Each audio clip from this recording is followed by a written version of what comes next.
For your football season. I'm Warren Green, and I'll be calling the play-by-play for today's annual Turkey Day Classic matchup with the Weston High School Wildcats. With me in the booth this morning to do the commentary on today's game is my good friend and colleague, Mike Ananis. Mike? Thank you, Warren, and hello again, and happy Thanksgiving to everyone. The weatherman had predicted snow and rain for today's game, but so far it's held off, and we've got a dry field and cool temperatures. There's a slight breeze coming off, but it doesn't appear to favor either team. The field here at Wayland High School is in good shape and should provide the players with good footing throughout the game. Mike, this is the 56th meeting between these two rivals. After a string of 10 straight Wayland victories through the 80s, Weston upset the Warriors last year in Weston 20-13. How do you see today's contest? Warren, on paper, Weston definitely has the edge. Undefeated through their first 9 games, the Cats lost a squeaker 11 days ago to Dover-Sherburne 36-30. At 9-1, they're favored to beat the 3-6-1 Warriors. Recalling last year's Cats victory, quarterback Cy Butler was the key. This year, Butler, only a junior, leads the state in scoring, an incredible feat. Butler has 29 touchdowns in 10 games. He's rushed for more than 1,600 yards and thrown 6 touchdown passes. If you're looking for a key to this ball game, look no further than number 2, Mr. Cy Butler. Yes, Mike, but Butler's numbers are truly outstanding. What will Wayland have to do to stop him, and realistically, can they do it? Well, defensively, Wayland must avoid the big breakdown. All year long, they've played tough D, only to suffer a breakdown, a missed tackle or a blown assignment, and allow a long gainer or a touchdown. They've got to play steady, tough defense to keep the Cats' speedy backs out of the end zone. The way to do this is not to over-pursue.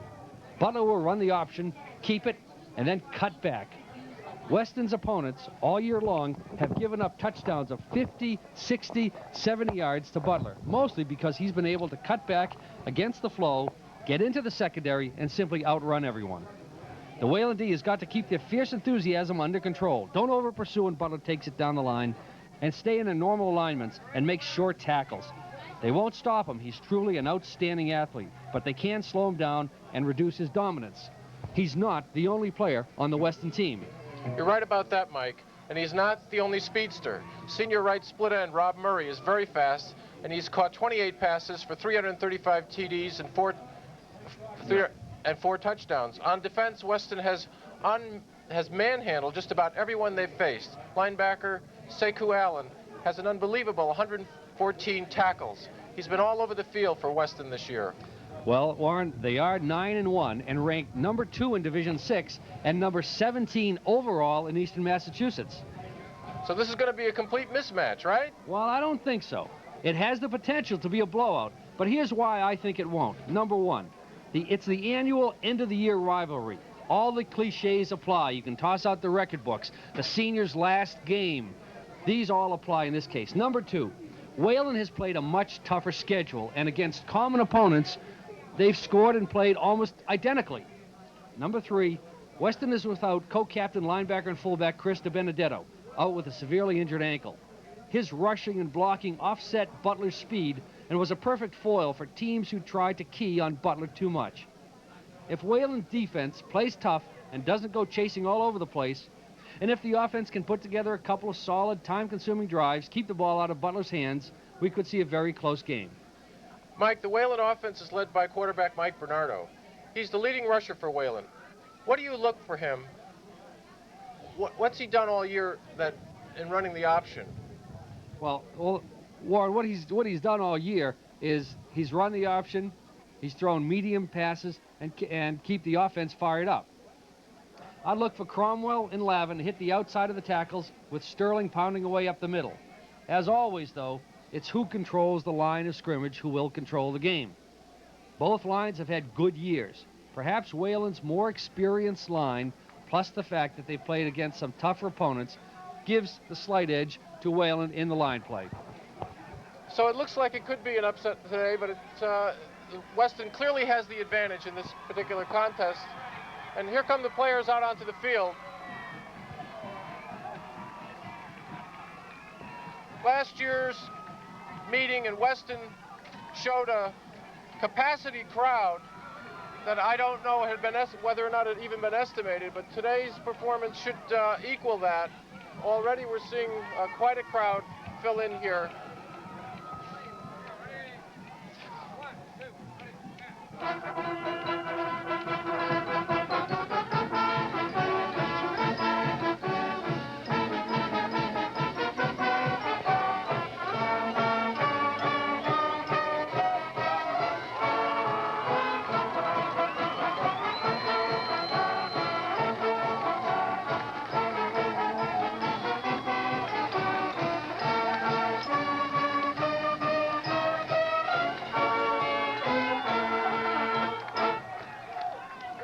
You can see the Wayland Warriors look like they're really up for this game.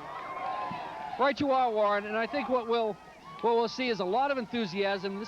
The Thanksgiving Day game has always brought out the most enthusiastic play from seniors, juniors, and sophomores. That's right, Mike. And looking at this particular game, Weston knows that it's going on to the state tournament. For Wayland, this is the end of the year for their seniors. And these boys are going to be out there playing their hearts out, I'm sure.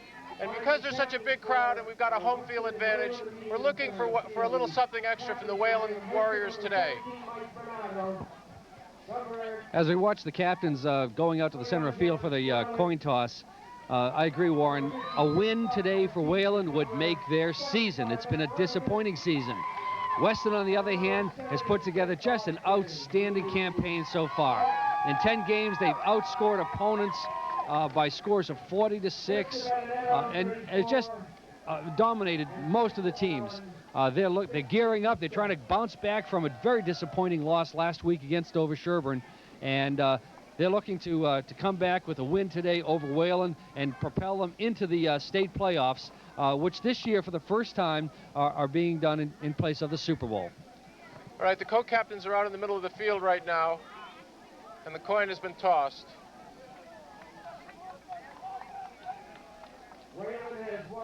Wayland has won the toss and will receive and defend the east goal.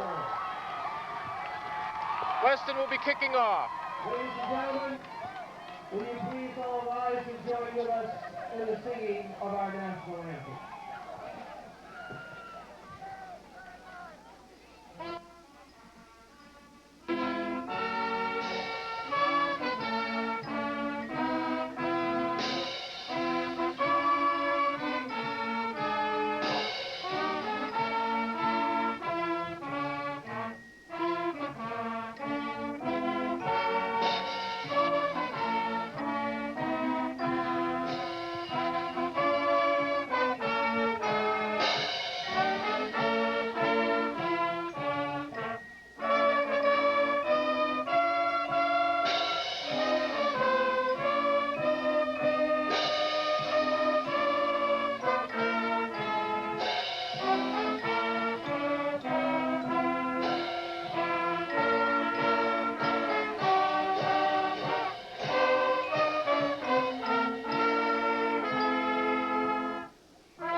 Steve Piermarini and the Wayland High School Band.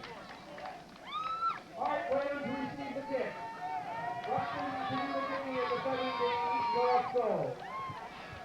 As we mentioned earlier in the broadcast, well, we just lost part of our information sheets.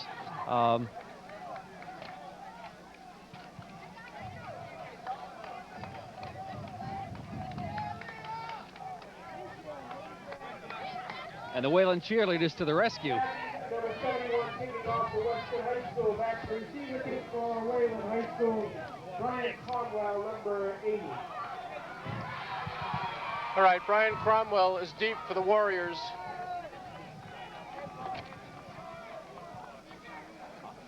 Flanked on his left by Steve Myers, and on the right by Scott Watts.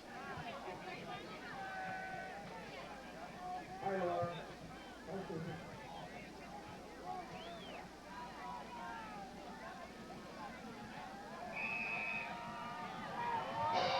It's a short kick. It bounces and it's picked up. We're going off to the right side here, making our way up the field. There's only one tackler left, and he's down around the 47-yard line. Nice run back by Wayland. In on the tackle for Weston High School. First down, Wayland.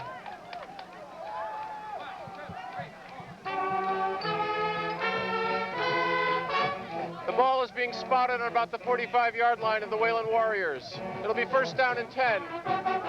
A nice return by Sean Ebanks for Wayland, bringing the ball up to the 45. Okay, Mike Bernardo calling signals.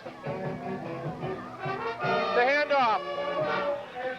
Looked like Brian Cromwell for about 2 yards.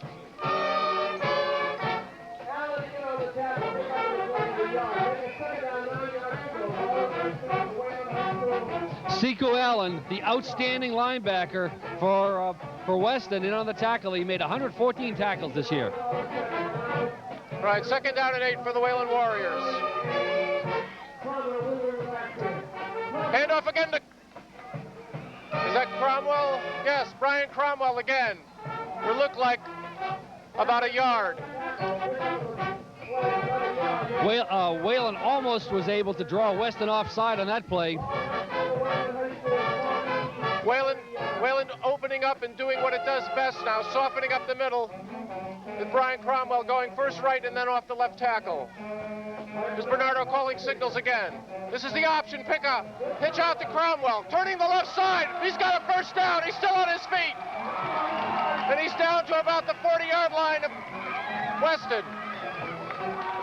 Good pitch there by Bernardo, and Cromwell picked his way through a couple of defenders. Pick up on the play of, looks like 13 yards. Once again, Brian Cromwell showing that deceptive speed, turning the corner.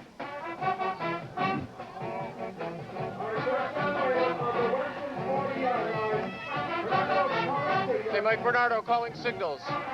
It's a keeper, Bernardo around the right side for 5 yards. There's a fake handoff to John Sterling up the middle, and Bernardo went around the right tackle.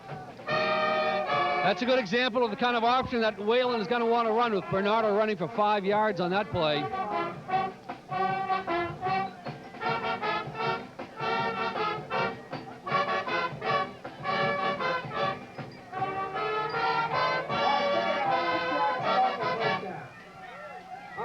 All right, second down and about 6 to go. Handoff again to Cromwell up the middle. Cromwell with a nice second effort fights ahead for about 3 or 4 yards.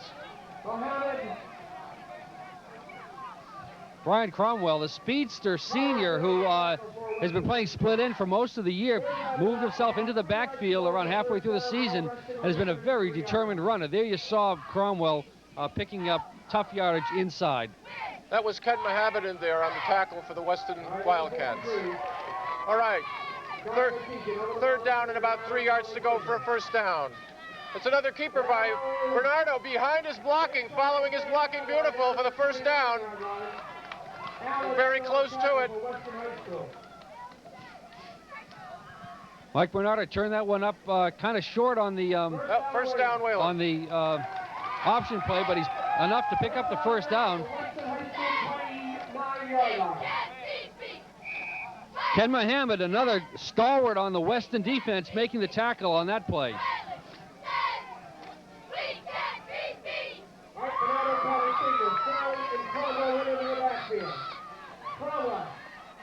Cromwell sidestepping his way up for about 4 yards. Nice movement by Cromwell. Nifty running up in close by Brian Cromwell. Managed to elude the tackle of one of the Weston linebackers, number 34.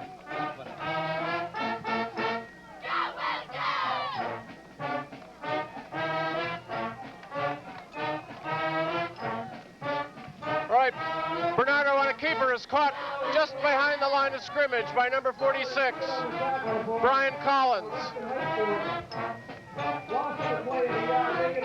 So it'll be third down and about 6 to go for the Wayland Warriors. Third down, 6 yards to go. Ball just outside the 25-yard line of the 26. All right, this is going to be a big play for the Wayland Warriors. Mike Bernardo calling signals. It's the option pitch out again to Cromwell around the left side. He's got some room, and he's still fighting, but he's run out of bounds for about a 2-yard gain, it looks like. Actually, about 4 yards on that play. It's going to be 4th down and about 2 yards to go. 4th and 2 here, Warren, and I think Wayland's offensive line has pretty much controlled this drive so far. They've been knocking out 3-4 yards at a crack. Wayland's going to go for it. What the heck?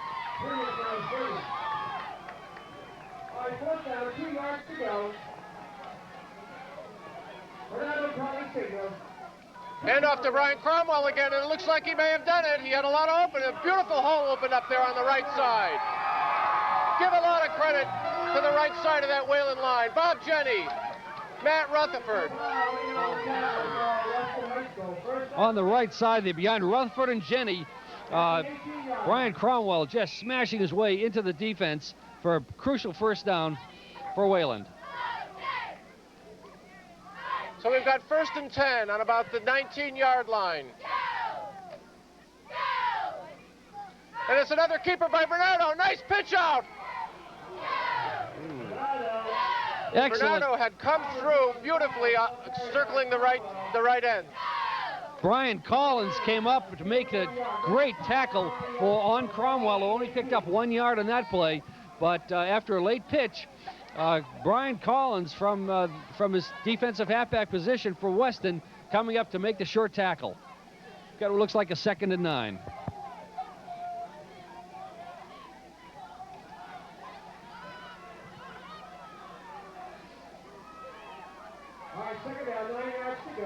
Again, Brian Cromwell with a nice cut. He's down, and he's in for a touchdown. He's in there. Beautiful run by Brian Cromwell off the right tackle position.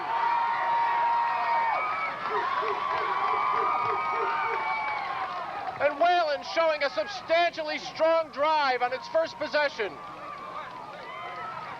Oh.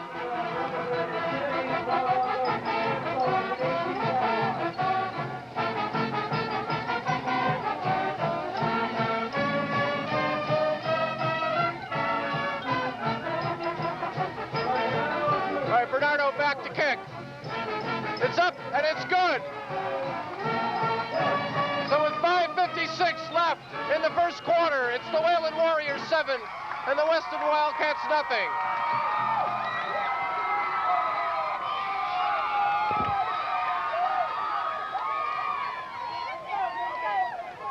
Well, that was just a classic drive by the Wayland Warriors.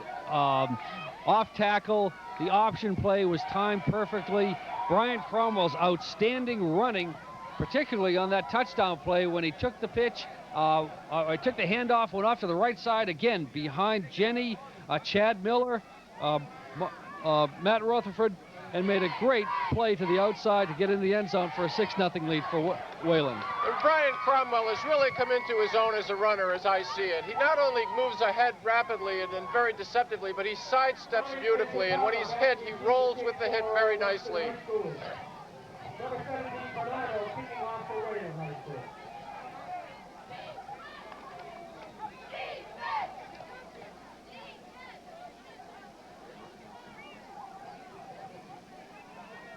All right, it'll be Mike Bernardo kicking off for Wayland. A nice kick, low kick, takes a bounce. Picked Murray. up by That's Murray. number 9.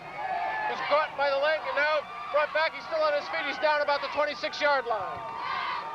Rob Murray, a real speedster for Weston. He's a dangerous ball player. He broke off a long one last year against Wayland, and he's going to be a force to be contended with for the Wayland Warriors.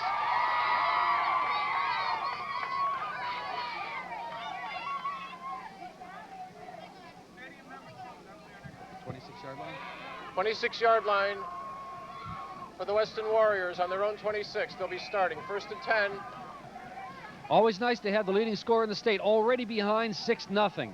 Wayland's going to have to watch that they don't over-pursue, but Butler is a force in the offense. They run out of the mostly out of the wishbone with Butler and options. Okay, Bob Murray is the split end. Butler is quarterback. Here's the There's a play up the middle. It stopped before the line of scrimmage. Oh, a massive, What a defensive. a massive surge by the inside of the Wayland line. Dave Park, number 58. Looked like Matt Rutherford was right up on top of that play.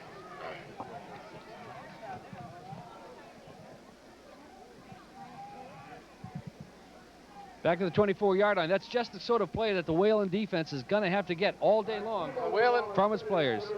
All right, Butler up calling signals over the ball again. Second down, about 12 yards to go. It's a run out to the right side. He hurdles one man and is down and is scrambling forward. He's up to about the 31-yard line. It's being spotted on about the 30. That's a good example of the kind of play that Butler has used all season long. It's the option play down the line. Butler cuts it in just outside the tackle. Right, Weston with a timeout. And then tries to cut it back into the defensive secondary. Butler's fast and he is quick. By quick, I mean he's able to plant the foot, make a quick cut, elude tacklers in close, and then once he's into the backfield, he puts on the speed and just is able to flat out run most defensive backs. What you just saw there was basic Weston offense. He's controlled the line of scrimmage, a fake to the inside to Steve Cabral, and with the trail halfback as a threat, Butler has been able to read the play of the defensive end, and if he's covering the outside, Butler just will cut it inside all day long.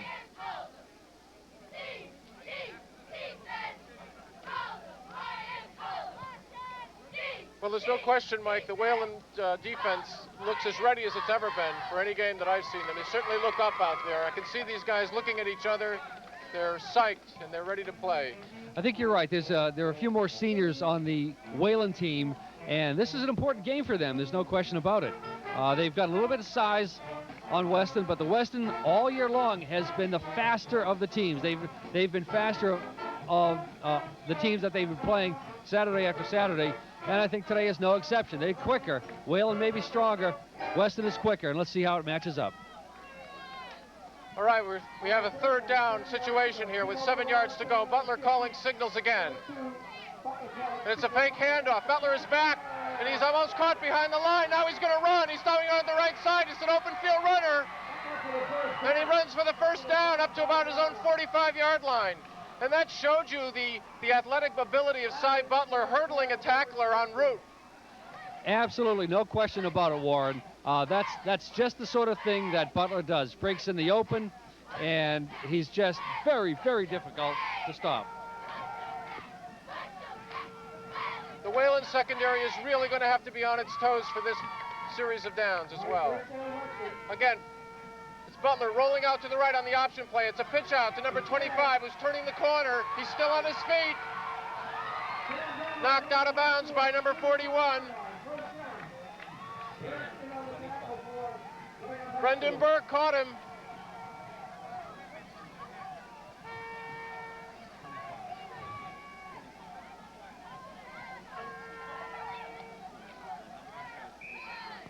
That was a big gain for Weston. We're down to the Wayland 31-yard line now with a 1st and 10. Ryan Shan with a 25-yard pickup around that outside. Butler number 2 calling signals for Wayland. All right, Butler with a pitch out again. It's bobbled, but it's handled. Number 34 turning the corner, meets John Sterling, and only picks up 5 yards. But we're beginning to see how dangerous the Weston offense really is.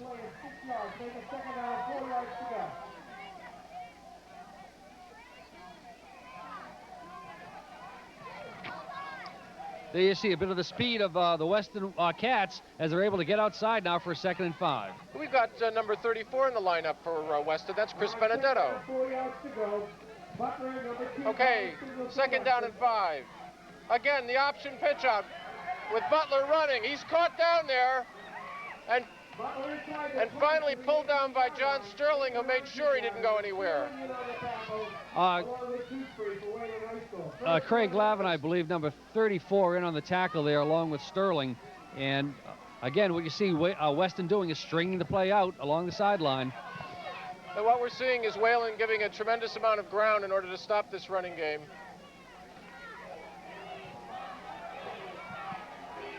All right, 1st and 10 on about the Weston 19-yard line. Flags are down.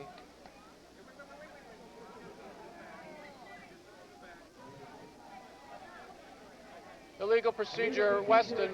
Weston High School, 5-yard penalty, moves the ball back to the 24-yard line. So Weston will be picking it up on their 24-yard line, 1st and 10.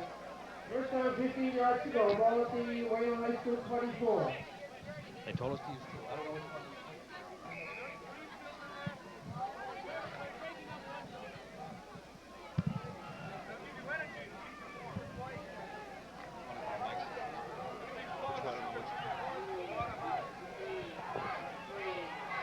All right, Cy Butler calling signals.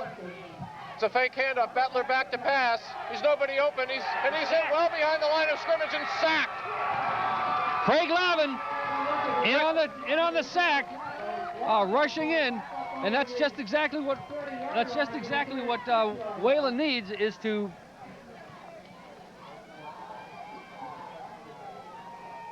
34-yard line. Second down, 30 yards to go for first down.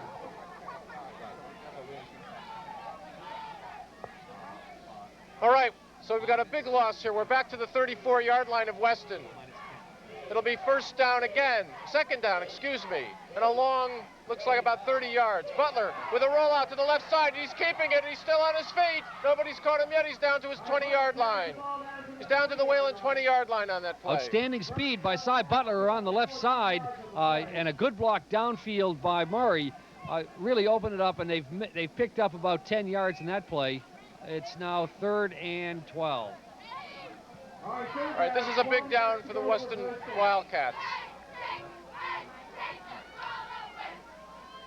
They've got Rob Murray split out to the right. Butler calling signals. Again, he's trying the option play and jumps by a tackler. And he maybe... Down to the 10-yard line. He's down to his own 10, to the Wayland 10-yard line on that play. Very close to a first down. It'll be 4th down and about a yard, less than a yard. Warren, there you saw again the outstanding athletic ability of Cy Butler. He gets back in the pocket. He jumps around. He's like he just can't be grabbed. Yeah, he has incredible reflexes. You can see the tackler come up. He just sidestepped the tackler, just jumped right back as the tackler came in after him and made a terrific gain on that play. He was really caught behind the line almost. Well, they're short of the first down. It's going to be 4th and less than a yard here for Weston at the 10-yard line. But once again, we're being dazzled here by the outstanding athletic skills of Cy Butler from Weston. He's goes back to pass. When he's not able to spot a receiver, he's able to avoid the on-rush of Wayland. And once he breaks into the open, he is so dangerous, Warren.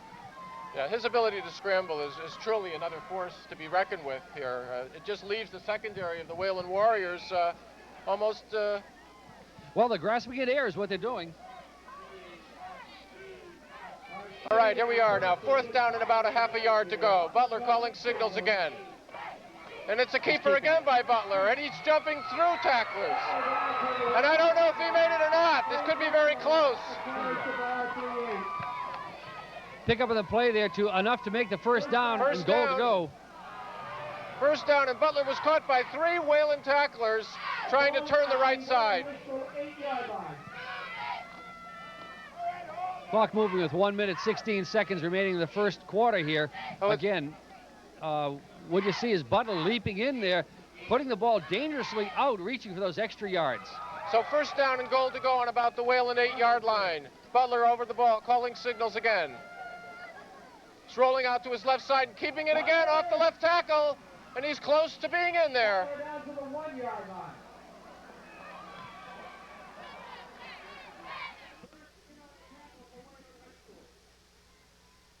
Cy Butler again quickly off that left side, which seems to be more dangerous place for him to run to the left side. He's getting good blocking down the line. It's taking out Mac Rutherford. And Wayland's going to have to toughen up here. It's 2nd and goal. Second down. Second down and about inches. Hand off to number 6. He stopped at the goal line. He tried to follow the fullback Cabral in off the left tackle, a play that actually scored 2 touchdowns last year for the Cats, but he was stopped by the right side of the Wayland defensive line. We got third down and goal from the 1. Butler continuing to decoy all his tailbacks and backs, using himself as the running back. That's the end of the first quarter, with the score Wayland 7 and Weston threatening, with no score on the board as yet.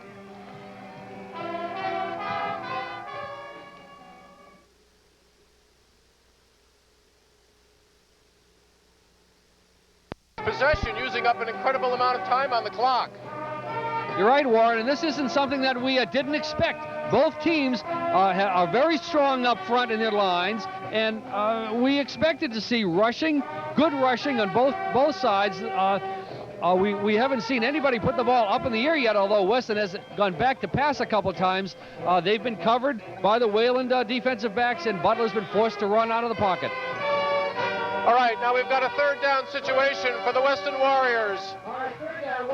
And about a yard to go for a touchdown. Butler calling signals again. And it's again a keeper by Butler over his right tackle for a touchdown. It just doesn't change. Butler keeps the ball almost every play.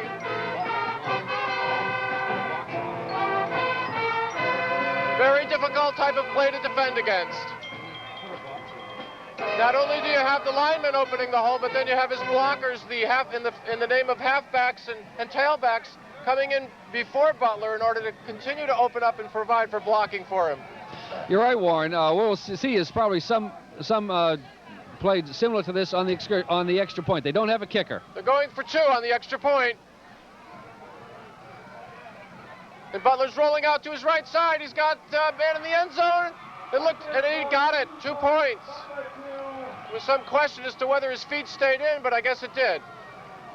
Looks like Collins. Is that Collins? No, Giampapa. Tom Giampapa. Right.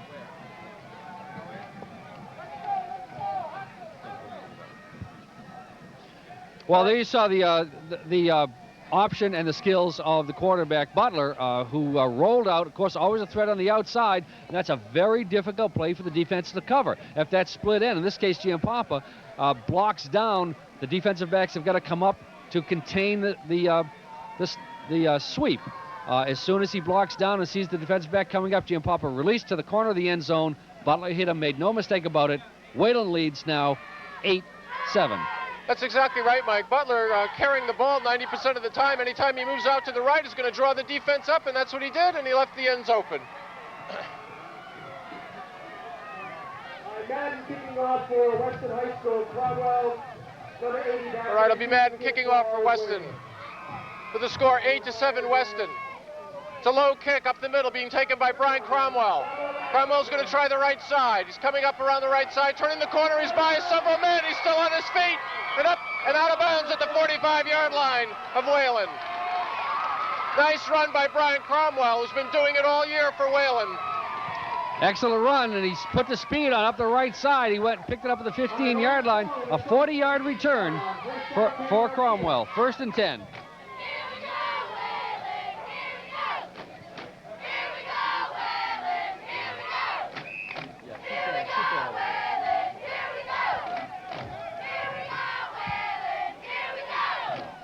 So it'll be 1st and 10 on their own 46. Mike Bernardo handing off. John Sterling off the right tackle for about 2. Sterling hitting hard up in the middle there, being brought down by Allen, who's just an outstanding linebacker. We got a flag in the play. Let's see what the call is. Wayland against the Wayland Warriors. Weston's going to accept this penalty and move the ball back 15 yards for the offensive holding in the interior of the line.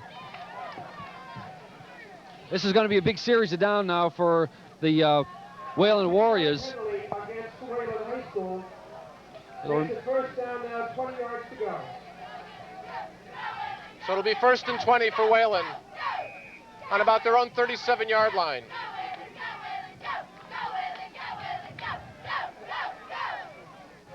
All right, Mike Bernardo up calling signals.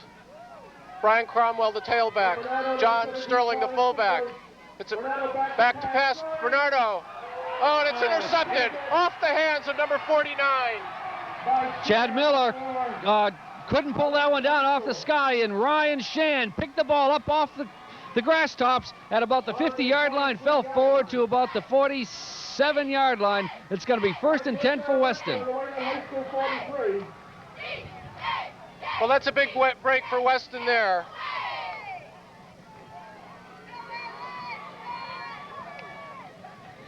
Weston taking over now on the Wayland 47-yard line, 1st and 10. Butler over the ball calling signals. A rollout to the left side, a keeper again. John Sterling, and he pitches back. Butler, just as he was about to be hit by the linebacker, pitched back to his number 34. That's DeBenedetto again, and again, we're surprised to see DeBenedetto out there. Of course, all this is going to come back because we have a motion penalty against Weston that, of course, will be stepped off against the Cats. DeBenedetto's right ankle seems to be pretty well taped. It looks very like heavily taped. It looks. You're right, Warren. That right ankle is heavily taped. He was not expected to play, and he's walking gingerly on that. But he's been quite a force in the Weston lineup, both offensively and defensively this year. And I'm sure the Cats fans are very happy to have Chris DeBenedetto back in the ball game today. 15 yards to go. All right, so it'll be 1st down and about 15 to go for Weston on the Wayland 47-yard line.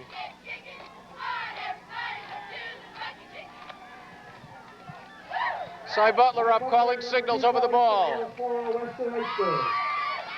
Again, a rollout to the left and a keeper again. And Butler up into the secondary, caught by John Sterling and Matt Rutherford.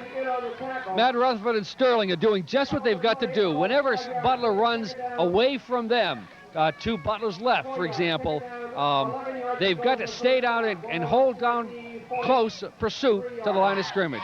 Pick up a play by Butler of about 5 yards. So it'll be 2nd down and about 11 to go for Weston. Tom Kidd, number 50, over the ball at center, Cy Butler, number 2, calling signals for Weston High School. 2nd down, 11 yards to go. Butler again on the right side. Caught from behind. Nice play by Brian Cromwell, but Butler stays on his feet. Unbelievable running by Cy Butler. 37-yard line.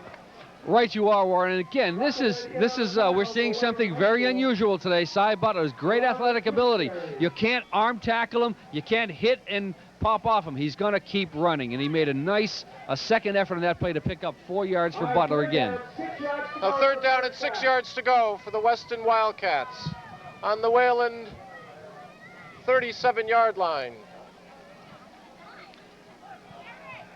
All right, 3rd down, 6 yards to go. Ball at the Wayland High School 37-yard line. Cy Butler calling signals. A roll out to the left side this time. Again, a keeper. Butler still on his feet. Inside the 30 to the Tripped up by number 41, Brendan Burke. But not before he picked up the 1st down. Picked up the 1st down, and again on the play of, looks like about 8 yards for 8 yards for Butler on the play.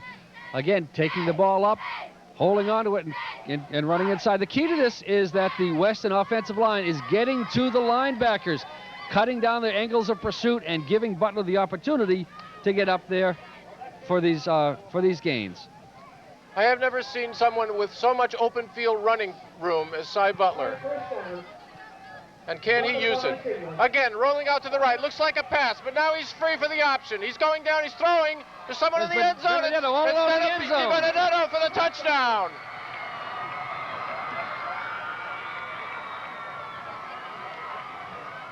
A 27-yard touchdown play for the Weston Wildcats.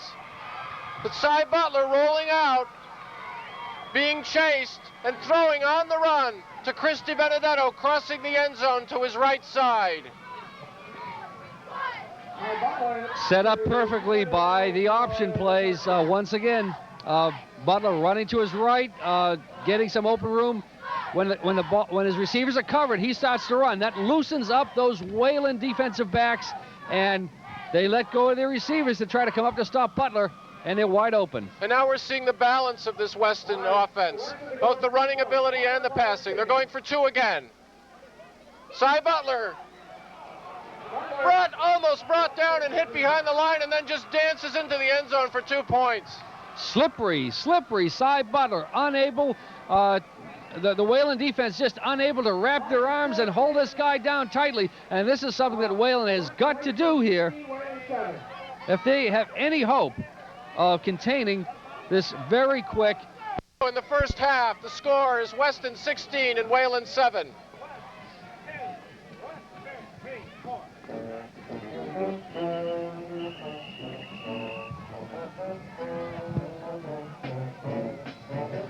Warren, what we saw there again was a great example of the Weston offensive prowess. They're a multi-talented offensive team with many weapons. Butler's not the only weapon. DiBenedetto there running a flag pattern from about 29 yards out, able to cover that ground very rapidly. Once again, though, and I think I mentioned it earlier, as dazzling as the Weston backfield is, give credit where it's due. That offensive line is holding out the Wayland rushers. They're opening up holes. They're cutting off the pursuit of linebackers, and they're giving Weston the opportunity to run downfield. And once you get those speedy backs into the secondary, there's no keeping them out of the end zone, Warren. That's exactly right. The backs into the secondary, and Wayland's secondary has had trouble with halfbacks coming into the secondary all season long. It just seems to give them fits. And with the options that Cy Butler is capable of using, and with the scrambling that he's capable of using, this is a very, very dangerous team. Certainly an explosive team to watch on offense. There's the kickoff. It's a low boot down to the left side, picked up by number 82, and driven out of bounds at about the Wayland 40-yard line. So Wayland will take over 1st and 10 on the road 40-yard line. A big series here for Wayland. We thought the last series was going to be important when they had to come back from a 1-point deficit. What happened was the unfortunate tip of the pass and interception by Weston. Wayland has got to hold the ball, keep it out of the hands of the Weston Wildcats. Let's see what they do here. All right, this is going to be an important series of downs for Wayland. They've got to show their strength of character in order to hold on to this team. There's John Sterling for a quick, Steve Myers, excuse me, for a quick 2 yards up the middle. For 2 yards up to the 43-yard line. Make a second down. Senior Steve Myers breaking in the lineup here, giving a break to Cromwell, who's been playing both ways, up ahead for a couple of yards. Weston High School obviously needs Chris DiBenedetto. He's in on defense as well on these plays, playing middle linebacker.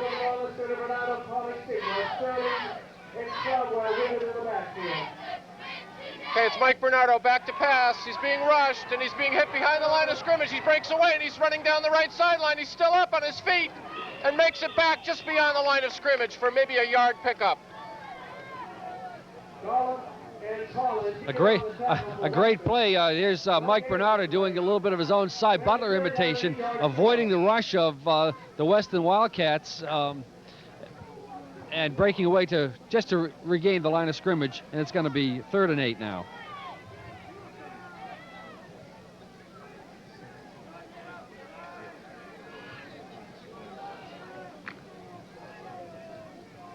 All right, with a 3rd down and 8 to go. Mike Bernardo coming up, calling signals over the ball. It's a pitch out to Scott Watts, an option pick out, and a long pass down to the left side, but it's overthrown. Couldn't reach his receiver, number 34, the intended receiver, Craig Lavin. A nice trick play for Wayland, putting in 2nd-string quarterback Scott Watts in the backfield and pitching it out. Butler and the other defensive backs for Weston weren't totally fooled by it. The pass was overthrown. We've got a 4th down. Unfortunately, Wayland's going to have to give the ball up again. This is just what they don't want to do, is put the ball in the hands of Weston. All right, Mike Bernardo back to punt for Wayland. Gets it off, a nice end-over-end boot. Going off to the left side of the field, taking a Wayland bounce and going down and out of bounds. Oh, inbounds at about the Weston 26-yard line. We've got a flag in the play, Warren. Let's see what the call here is.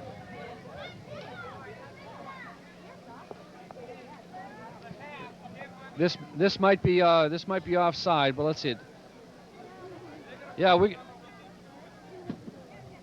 referee, a little bit of confusion out there, but the penalty is against Weston, and Wayland, I don't think it's going to give them the first down, but ref talking with Captain Matt Rutherford right now. Let's see the call. All right, substitute infraction. Declined by Wayland. First down, Weston on their own 26 yards. Okay, substitute infraction refused by Wayland. Weston's going to have the ball now at their own 23 or 4 yard line. Sorry, 26. 26 yard line. All right, with 6 minutes and 7 seconds left on the clock before the half, it'll be Weston taking over on their own 26 yard line. Once again, look for that sprint option with Butler carrying off tackle, turning it up quickly. Now, Weston has certainly begun to show its confidence in this game. This side Butler calling the signals again, rolling out to the left side.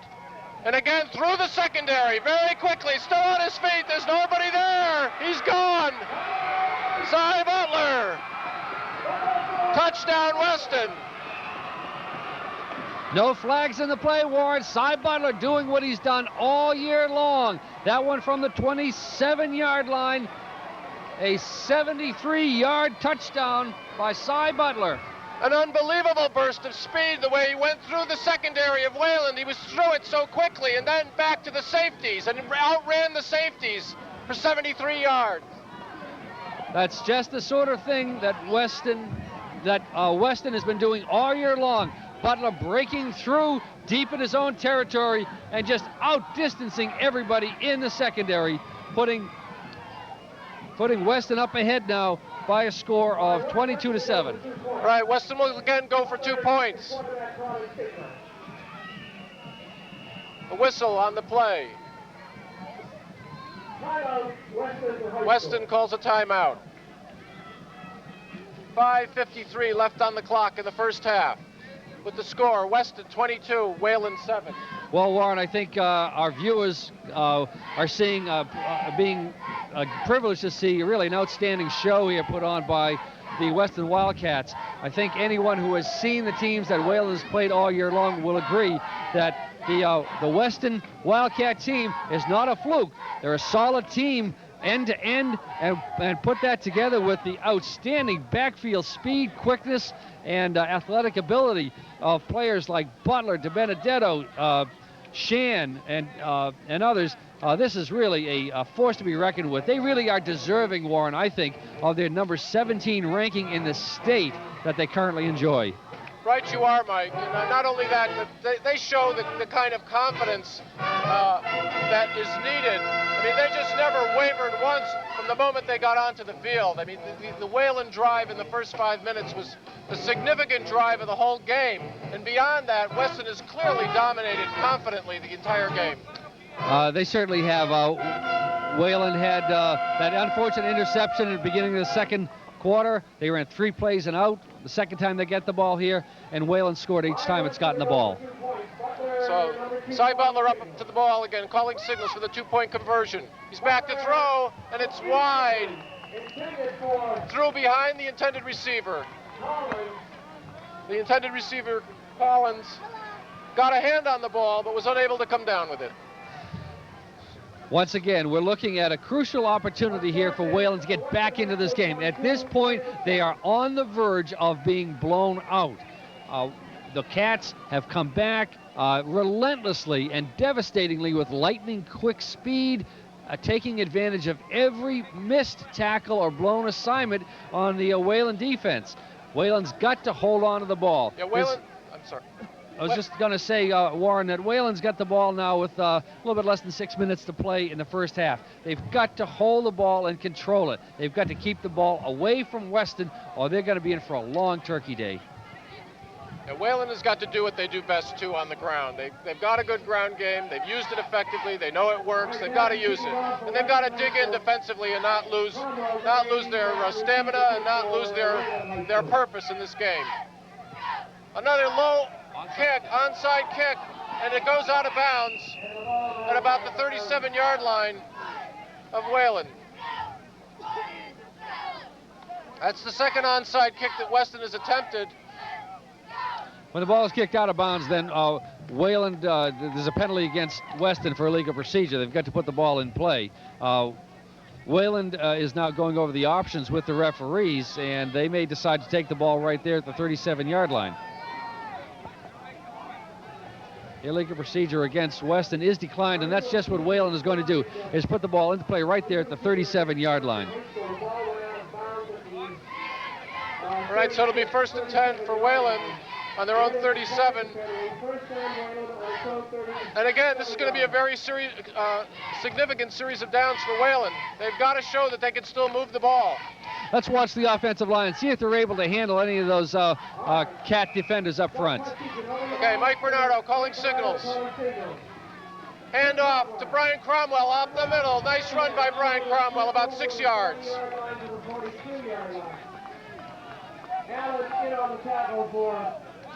Sekou Allen on the tackle there, but what we saw was what we hoped we'd see from the Wayland perspective, and that is holes opening up on the right side of the Weston defensive line for Cromwell to go ahead for about a 6-yard gain.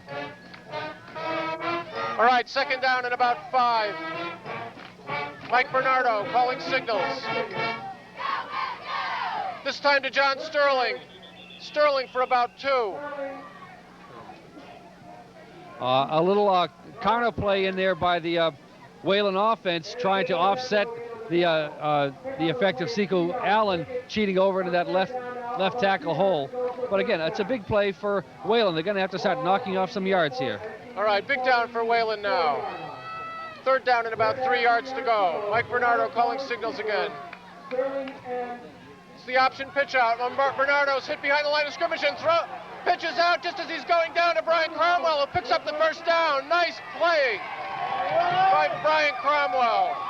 DiBenedetto came up there, crossed the line of scrimmage, and smacked Mike Bernardo. We thought he was going down, but he managed to slip the ball off to Cromwell, who picked up the 1st down out to the 50-yard line and pick up the gain for Cromwell of 6 yards. Bernardo showing good poise. He was really hit by Chris DiBenedetto as he came up into the secondary very quickly. And obviously Weston has looked at this play and diagnosed it somewhat. Here we are.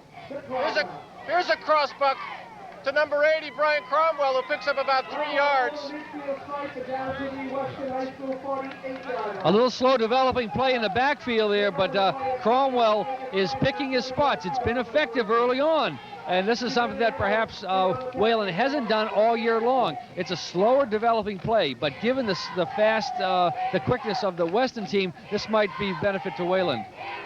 All right, 2nd down and about 7 yards to go for Wayland.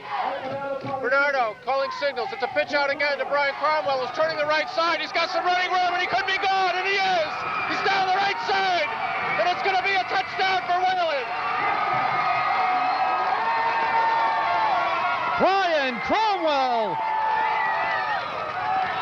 47 yards for the touchdown. Brian Cromwell turning the corner magnificently and going the whole distance.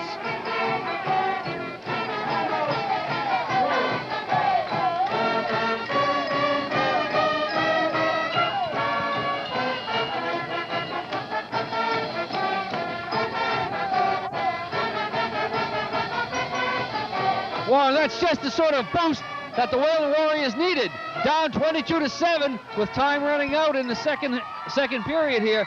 Brian Cromwell took the pitch and streaked down the right sideline, untouched till he got close to the goal line and dove in across for the touchdown, making the score 22-13 now. Absolutely, Mike. And I can't believe the amount of scoring that's gone on in this game up until this point. Brian Cromwell with a magnificent job of turning in a 47-yard run for Wayland with a beautiful fake by Mike Bernardo on the option. Putting Wayland back in this ball game at halftime. Putting them back in the ball game is exactly what they needed to do. They knew that Weston would be a very good team and would do lots of things today.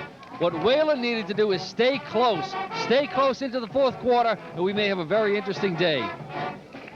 Right you are, Mike. I think the second half of this game, if Wayland can stay close, is going to be a real game. We're going to see a real contest here in the second half if Wayland can just keep it close. Wayland is going to go for the 2 points, but there was a little confusion in there. Ordinarily, Wayland attempts the point after touchdown kick conversion. Given the score that they've got, what Wayland wanted to do is go for 2 points in that play, but there was a little bit of confusion there, and Wayland was lining up without its left guard. Everybody's back in sync now. Wayland had to use a second timeout. I don't think that's going to be too costly for them, although it's shaking them up a little bit here with respect to their confidence. Let's look for Wayland coming out here. They need 3 yards. They'd like to bring the score up to 22-15 and try to get a chance to move ahead with another touchdown and conversion. Well, Brian Cromwell, as he turned that corner, put on a tremendous burst of speed. It was as he was going down the right sideline, and it looked as though he was almost leg-weary going into the end zone. Well, of course, Brian's playing both ways, and this is taking a lot out of him. He's chasing Butler in the backfield all day from his defensive end position. He's worn out. All right, Mike Bernardo calling signals for the 2-point conversion. It's a handoff to John Sterling and a fumble. Fumble the play, didn't make it, but there's a penalty on the play, and let's see what the call is here, Warren. If it's against the defense, it's offside against Weston. All right, Wayland's going to have another shot at this conversion.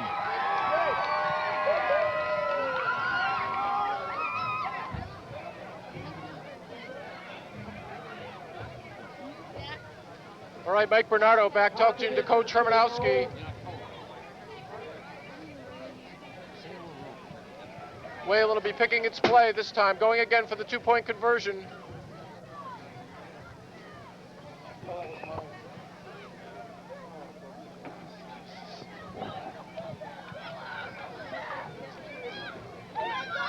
All right, Mike Bernardo calling signals for the 2-point conversion for the Wayland Warriors. Again, a handoff to John Sterling, straight ahead, over the left tackle. No Looks good. like they didn't make it.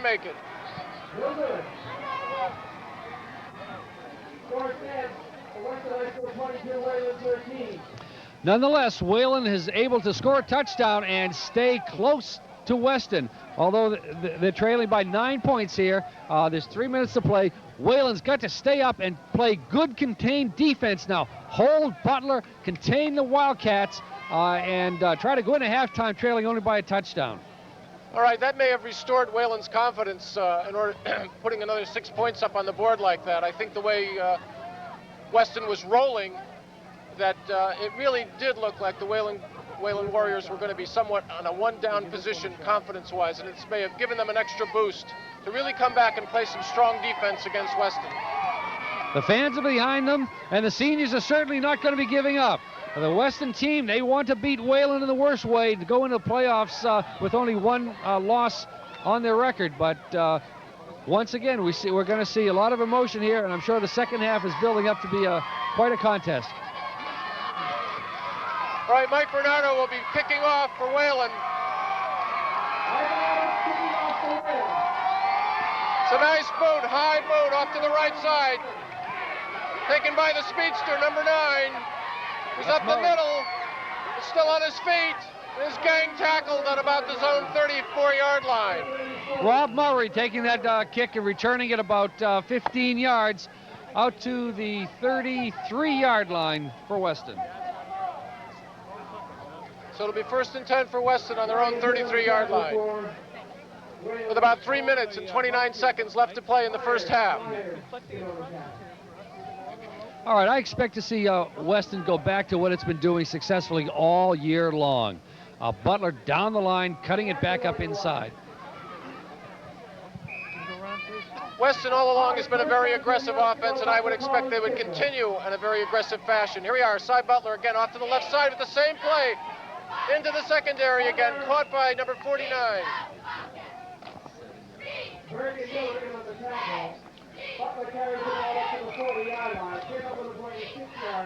There's an injury on the play. That was number 49, Chad Miller, who brought him down and is on the field, injured on the play. Once again, just to have you recall what Weston is doing so effectively. Their offensive line is firing out, aided by their Sekou Allen, Nick Malden, Kimini Dilday up front, Will Sandals, number 73, the senior. These guys are firing across the line, and they're getting into the linebacker's legs of Wayland. Sterling has been hampered. He hasn't been able to get pursuit on this. Dave Parks, they're getting to Parks' leg, they're getting to Lavin. All this means is that they cannot pursue from the inside and cut off that cut by Butler. All right, Butler up again, calling signals over the ball with about 2nd down and about 4 to go. This time he's trying the right side and the keeper again. And he's turning the corner, he's still on his feet, and he's going down the right sideline and out of bounds. Pushed out of bounds at about the Wayland 36-yard line. Or the 33-yard line of Wayland. Another big gainer for Butler. He's just doing this all day long. Butler picking up on that play down to the 33-yard line. Butler just dominating here the play. Shirt grabbing. Butler actually used the momentum of the defensive tackler who spun him around, and he just cut back against the pursuit. All the Wayland defenders are going towards their right to try to head off this sprint, and all of a sudden Butler's cutting back to the left. They can't keep up with them, and they can't. They just haven't been able to grab them in the backfield when they've had the opportunity. A great athlete out there who's just been fantastic at destroying the Wayland defense today. Yeah, that was simply a broken play. I mean, Butler was going out for the option keeper, again with Chris DiBenedetto out as the flanker. He was starting to turn the corner to the left, was caught by his shirt, turned around, and just went right. You're right, Warren. I think what Wayland's got to do is those offside tackles. In that case, I think we have Matt Rutherford. Once they get across the line, they've got to be there and be secure. Hold their positions. Don't go chasing after them, but hold your positions. Butler is truly an amazing athlete. We said this before. It's not that the Wayland fellas can't tackle. This guy is indeed slippery. We can understand now why he is leading the state in scoring. Butler scored 29 touchdowns coming into the game. He's got 3 today, and this is just a regular day at the office for Cy Butler. All right, with 2:33 left on the clock, the score is Weston 28, Wayland 13. And I'm sure Weston will be going for the 2-point conversion once again. What have they got to lose? Yeah, they don't have a kicker for one thing, Warren, and so they've been going for the 2 all year long and being very successful. It's a rollout to the right side again, the option pitch out, and this time to number 25, who doesn't make it. No good. Ryan Shan took the pitch out, but Craig Lavin was all over him like a wet blanket, drove him out of bounds, and the conversion fails. We still have a score of 28-13, Weston. So Weston will be kicking off to Wayland with about 2 minutes and 33 seconds left to play in the half. This is quite an unusual quarter of football, Warren. We've had 5 touchdowns scored in the second quarter of this football game. And there's still 2.5 minutes to play. Would like to think that Wayland can get back in this ball game, and Weston is going to be doing all it can to hold them down and keep them at least a 2-touchdown disadvantage. That's right. After 2 rather methodical and long possessions, one by Wayland to open the game and the second by Weston, they've gone to a fairly open game here with a lot of big runs and big scoring. This is the kind of game that Weston was looking for. They've got the speed demon. They've got the backs who can break it off for 30, 40 yards. And look what we've got. We've got a Cy Butler touchdown of 73 yards. We've got a Cy Butler touchdown of 33 yards. And we've got a 29-yard touchdown pass. The wide open game is well suited to the speedy Wildcats. All right, it's Weston kicking off to Wayland. It's a low kick up the middle, takes a bounce, and Brian Cromwell picks it up, is going to go to the right side again. Cutting down the right sideline, he's still on his feet. He's down at about the Weston 45-yard line. Nice run back, Brian Cromwell. Outstanding run back by Brian Cromwell. He's putting on his own show here this afternoon, folks. Brian Cromwell with a return of 48 yards up to the 45-yard line of Weston.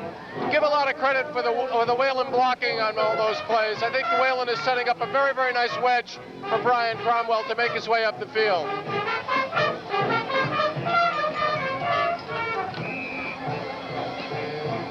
All right, Mike Bernardo calling signals on the Weston 39-yard line.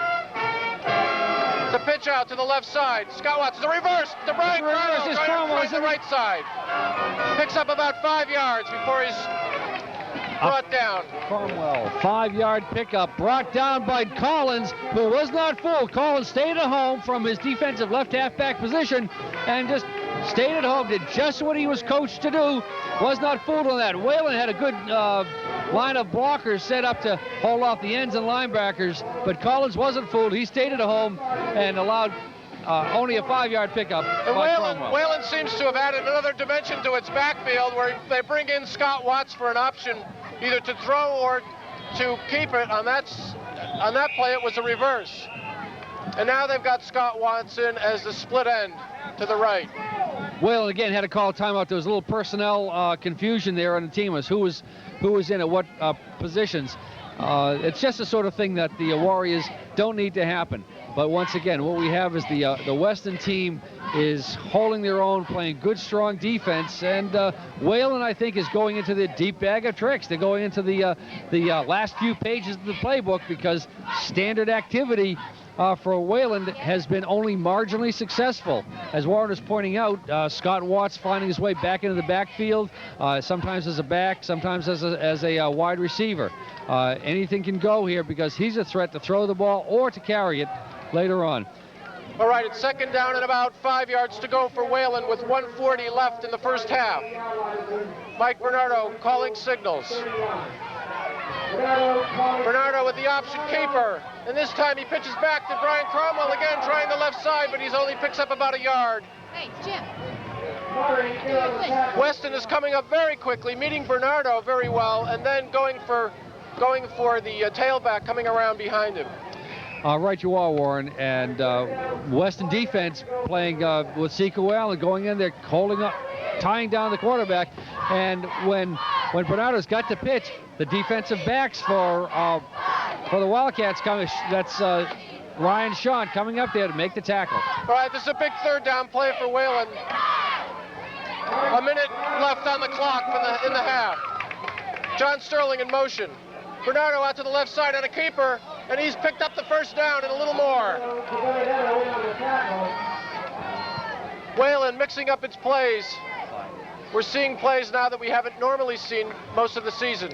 That was a good keeper, and we haven't seen, as you say, Warren, the motion from the fullback. I think what that does is released out to Benedetto, not to Benedetto, he made the tackle on that play, but Sekou Allen just loosened up a little bit to take care of Sterling.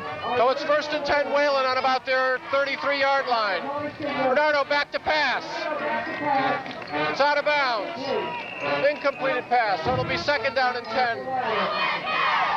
Good protection there by the Wayland offensive line, but good coverage by the Weston Wildcats back there on defense.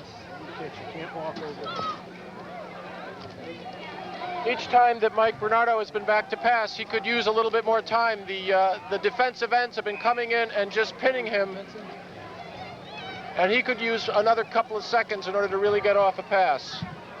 Either that or he's got to step up more into the pocket in order to be able to release. Okay, Bernardo, it's 2nd and 10. It's back to pass again on a quick whip over the middle. Beautiful catch by Craig Lavin. Down to about the 7-yard line of Wayland. Nice quick pass. That's just the kind of play that Wayland needed. That was been open for them all day long. And when Bernardo can throw the ball quickly, they've got a completion. Excuse me, that was Chad Henry with a nice catch. Chad Henry, second string tight end in there, a junior from Wayland with the reception, bringing the ball from the 33 down to the 7. And that's exactly what the Wayland Warriors needed to do. Mike Bernardo standing right in the pocket, poised, throwing magnificently a nice straight pass right over the middle to the tight end. That's the kind of play we haven't seen from Wayland this year that much. Okay, Bernardo calling signals on the 7-yard line. 1st and goal to go. His legs are down. It looks like an offside. I think they're going to call that against Weston for encroachment. They fired across the line. There's only 23 seconds to play here in the first half. This is going to bring it half the distance to the goal line and put the ball at about the 4-yard line. All right, there's 23 seconds left on the clock before the half. It'll be first and goal to goal for Wayland. And we're waiting for them to spot the ball. If Wayland could put the ball into the end zone here, in the half on an up note, I think you'll see a very exciting second half. Weston all year long has held the lead throughout the game and has been able to dominate. Let's see what happens here. Right you are, Mike. I think they're going to have to contain the offense, the wide open offense. All right, it's a handoff to John Sterling, straight ahead over the left guard. Seems to be down to about the 1-yard line.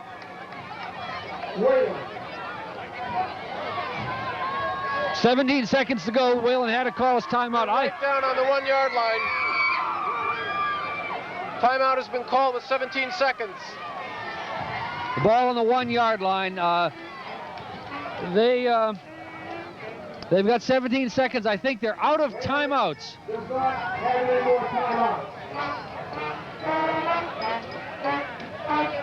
17 seconds to go for Wayland. No timeouts left.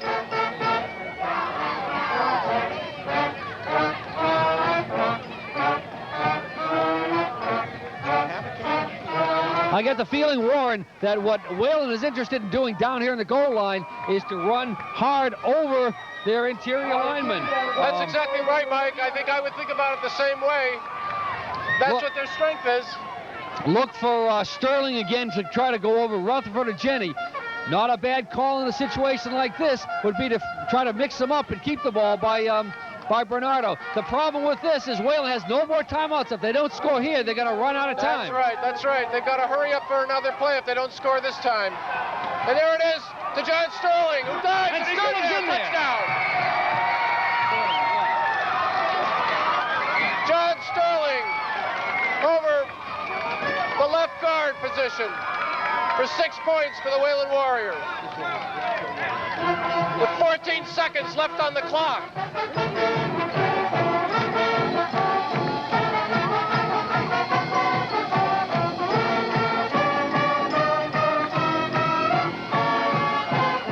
All right, it's Wayland going for a 2-point conversion again. Mike Bernardo on the pitch-out keeper, but he's caught, and it's for no gain. Again, the conversion fails. So with 14 seconds left on the clock, the score is Weston 28, Wayland 19. Well, a great comeback here, and Wayland was able to put the ball in the end zone, which is something that a lot of teams haven't been able to do since last week. It was the only team, the Dover-Sherburne team, was the only one that's been able to score points against Weston all year long. And now Wayland's got 3 touchdowns here, and once again, let me point out, we've seen a very unusual second quarter of high school football. We've had 6 touchdowns scored in this 11-minute second period. Very unusual, wide-open football game here at Wayland on Turkey Day 1991. Right you are, Mike. And now with 14 seconds left, it'll be Mike Bernardo kicking off to Weston. I wouldn't be surprised, Warren, just to see him squib the ball down the field, try to prevent any kind of a long breakaway run by the Wildcats.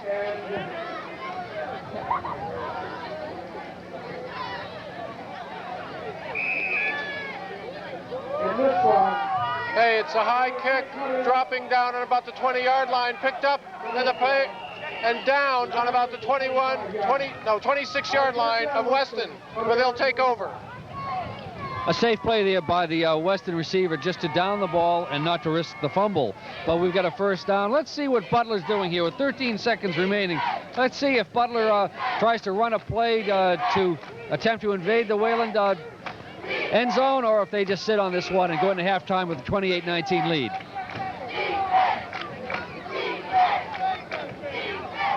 All right, Cy Butler calling signals on his own 26-yard line, rolling out to the right side in the usual option keeper and keeping the ball into the secondary and still on his feet. Still on his feet. Finally brought down near midfield. Brought down on about his own 47-yard line, and he is hard to bring down. One man had him on his right leg, and he's still hopping around on his left. 7-yard line. Timeout, Weston. Butler with a 21-yard gain Wayland High School. has just been devastating here in the first half. Weston is also out of timeouts. There's 2 seconds to play, and I think Butler answered my question. They are not going to sit on this one. They're going for it. Weston's offense has been the most aggressive every time we see them. They just do not settle down. Aggressiveness is the keystone to their offense. Cy Butler passing off a lateral to the right side. It's going to be a long pass. And it's intercepted by Wayland on their own 12-yard line. That was Brendan Burke, number 41, with the interception.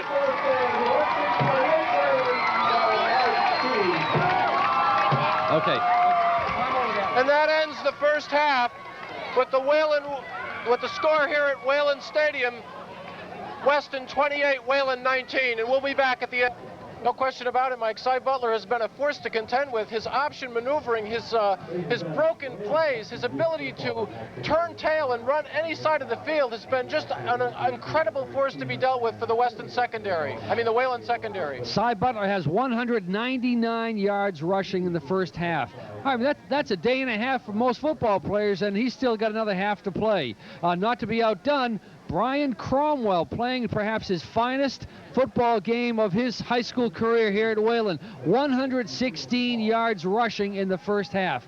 Again, these two fellas are just playing outstanding football here, with the slight edge going to the Weston team for its multifaceted offense. And both teams are showing very, very good poise, putting on a tremendous show. The Wayland offense pulling some plays out that we haven't seen all year, and Weston just explosively moving down the field with Cy Butler running this option keeper that he just seems to be able to be unstoppable with. You're right, Warren, and one of the things about the football game today is the seesaw nature of this scoring. We saw Wayland in a fantastic opening drive consume about half of the first period in a very methodical 3 yards at a clip, 5 yards at a clip, move down the field to score a touchdown halfway through the first quarter. Weston came back with the same kind of drive, rather atypical of the Weston football team this year, but they managed to move down the field and score on the first play of the second quarter. After that, Warren, it was Katie bar the door. And after that, it looked as though it could develop into a blowout. Weston just moving at will against the Wayland defense. Wayland defense men looking down, looking not as though they could stay in the game with Weston, and then showing some poise and coming back. No question about it. The Wayland football team has come back. They didn't fold their tents as they very well could have after the second touchdown, the devastating touchdown which followed the interception. That really could have deflated the Warriors, but they came back, 3 plays and out. Weston got the ball, scored again. At this point, at 22-7, Wayland really could have just folded the tents and gone home, but they didn't. They put on a sustained drive. Cromwell really lit up the scoreboard and did very, very well. I see the Wayland team now is coming on through this very huge crowd here at Wayland to start the second half.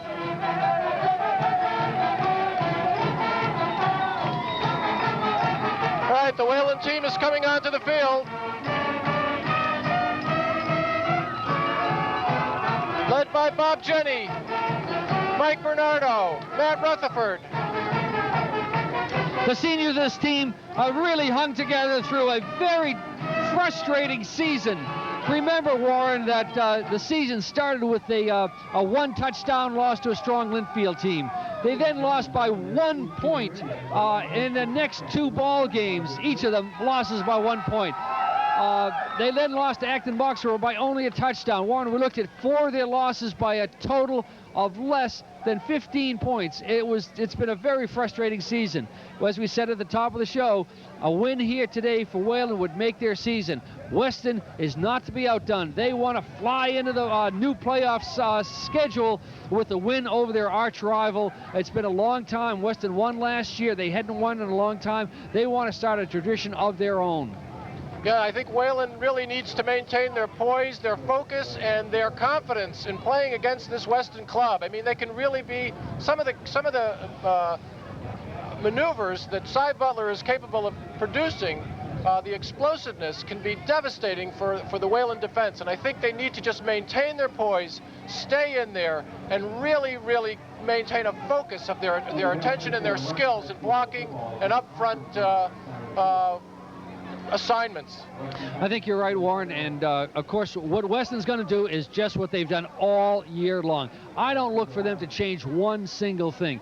Weston's going to run that sprint option with Butler coming down the line, cutting tight off the left tackle or the right tackle, looking into the backfield. That Weston offensive line, if they continue to get to the feet of the Wayland linebackers, Butler's going to be in the secondary. What Wayland has got to do offensively is, again, get the ball to Cromwell. I'd like to see Bernardo throw the ball a little shorter. I think they can throw the ball against the Weston team as they did successfully towards the end of the half with that key second down pass to Chad Henry. I think if Wayland can do that, mix up their plays, they're going to stay close. And as I said earlier, staying close in the fourth quarter, anything can happen. That's exactly right, Mike. And I think that play to Chad Henry, that beautiful pass to the tight end right up the middle, was exemplary of what can be done to this Weston secondary. And I think that Wayland needs to exploit that weakness over and over again.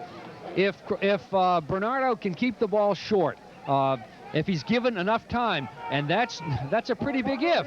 Remember, you know, with Muhammad and Seiko Allen rushing in, Weston's got an outstanding defensive pass rush. All right, it'll be Mike Bernardo kicking off for the Wayland Warriors. The Wayland now will be defending the West Gold.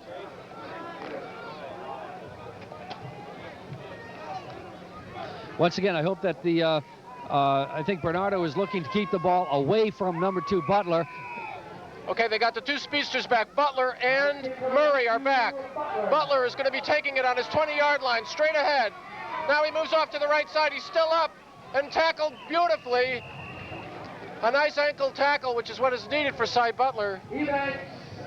Sean Ebanks. Sean Ebanks, who himself has been making a name for himself on special teams today, made the short tackle over there at the 34-yard line, 1st and 10.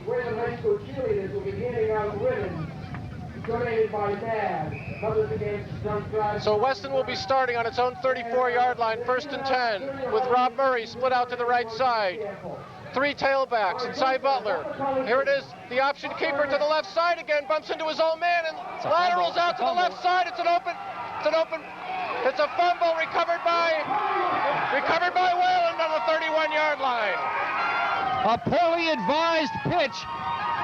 advised pitch by Butler, who I think is on the ground and injured, and a referee standing over him calling for help. I don't know how serious this injury is, but he made a poorly advised pitch just as he was going down. Indeed, Mike, it was a late pitch. He was halfway down on the ground and just shuffled it off back to what he thought was his backfield. I don't know how he could have seen anybody back there. And the ball rolled into the backfield with 2 Weston backfield people and 1 Wayland defensive men who managed to dive on the ball for the recovery.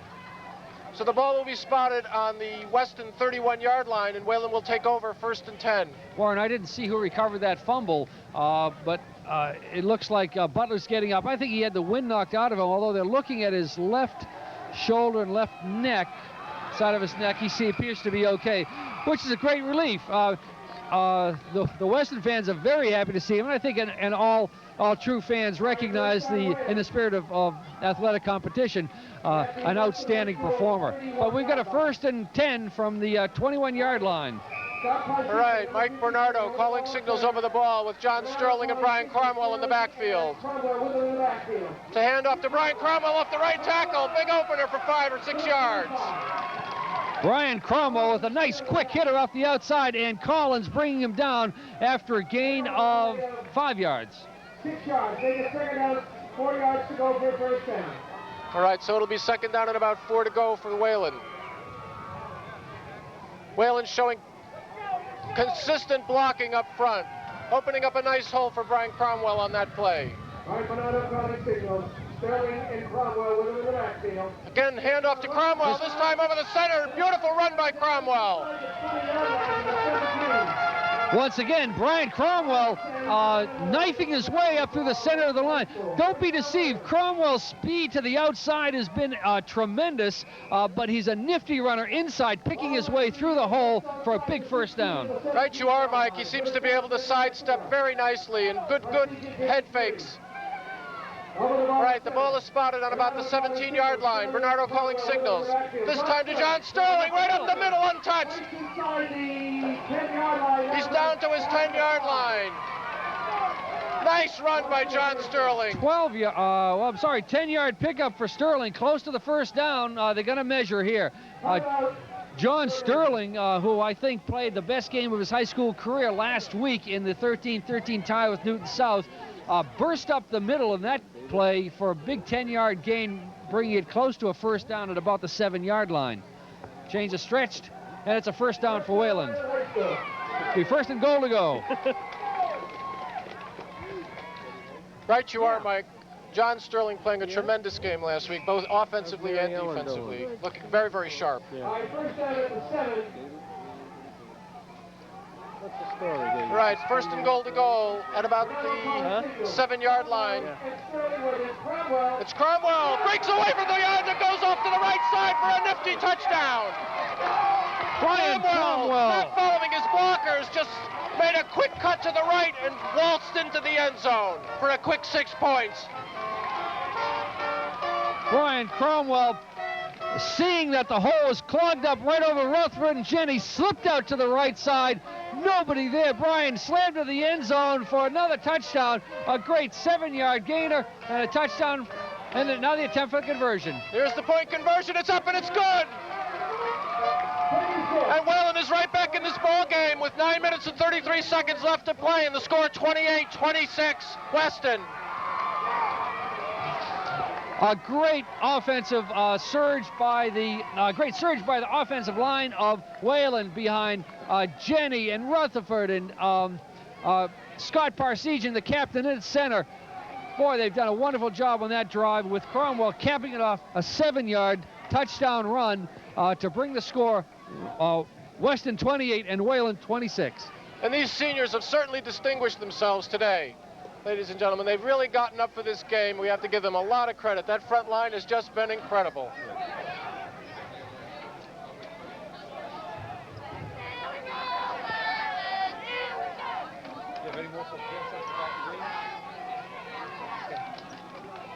It's okay. All right, Mike Bernardo teeing up the ball. Cy Butler, again, back to receive the kick, along with Rob Murray, the two speedsters for the Weston High School team. It's a high kick. Cy Butler will be taking it on about his 15-yard line. He's going up the right side, slips to his right. He's still on his feet and brought down from behind on about the 40-yard line of Weston. Up to the 38-yard line. I got the 39. All right, first down, Weston on the right. Butler with another nice return on the kickoff. Brings the ball out to the 39-yard line. Once again, I think what you see here is Weston's offensive players blocking like crazy to try to free this guy up. And it's to their credit that they're supporting his running all day long.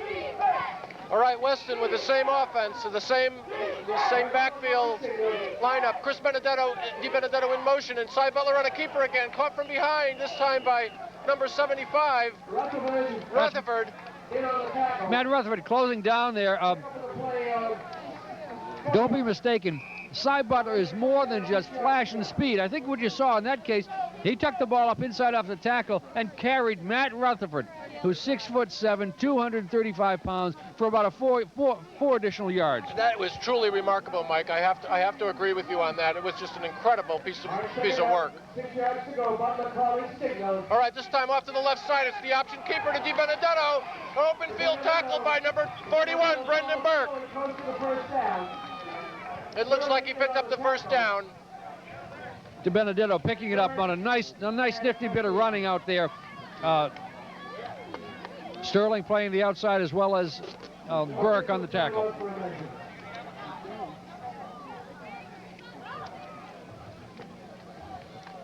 I think they've got this first down, Warren. Well,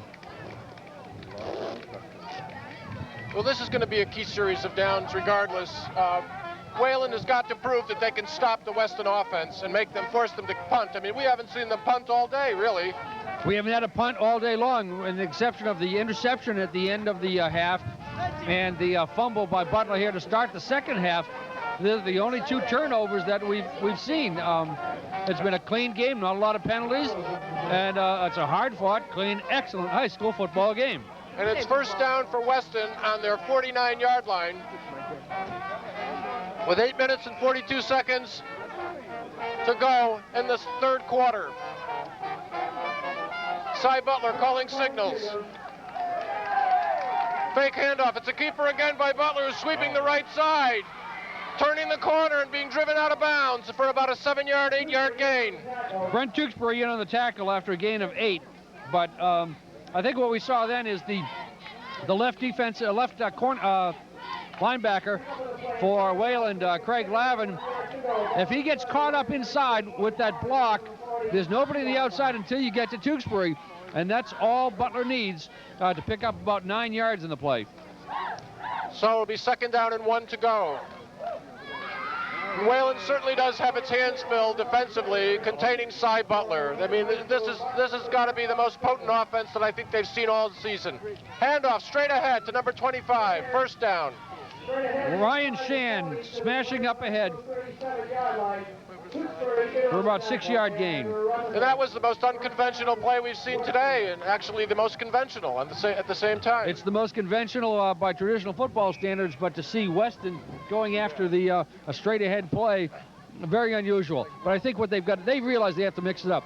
The Wayland defense has also readjusted a bit and making it much more difficult. All right, Weston first and 10 on the 38-yard line of Wayland. Again, the handoff to the halfback. Caught.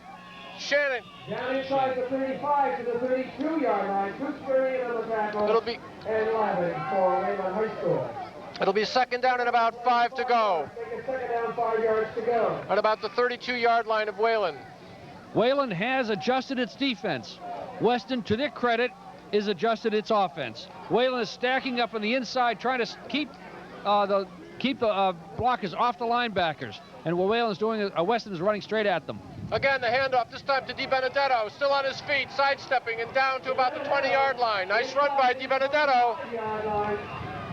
Weston showing the balance of its offense now. Now that Cy Butler may have been somewhat injured in one of those plays, they're going to the other halfbacks. Of course, DiBenedetto himself had a severely sprained right ankle, and he's getting up a little gingerly. That's right, Mike, and he got up limping on that play. Weston has got to pull out all the stops here now that they're being threatened by this Wayland team. It's a little confusion on the Weston offense there. Cy Butler with a handoff and a keeper, and he's down, caught behind the line of scrimmage. Got a penalty on the play in that case, thrown by the umpire. It's usually indicative of offensive holding. Let's see what it is. That's just what it is, and that's going to set the Wildcats back 10 more yards back to the 31-yard line at a first and 20.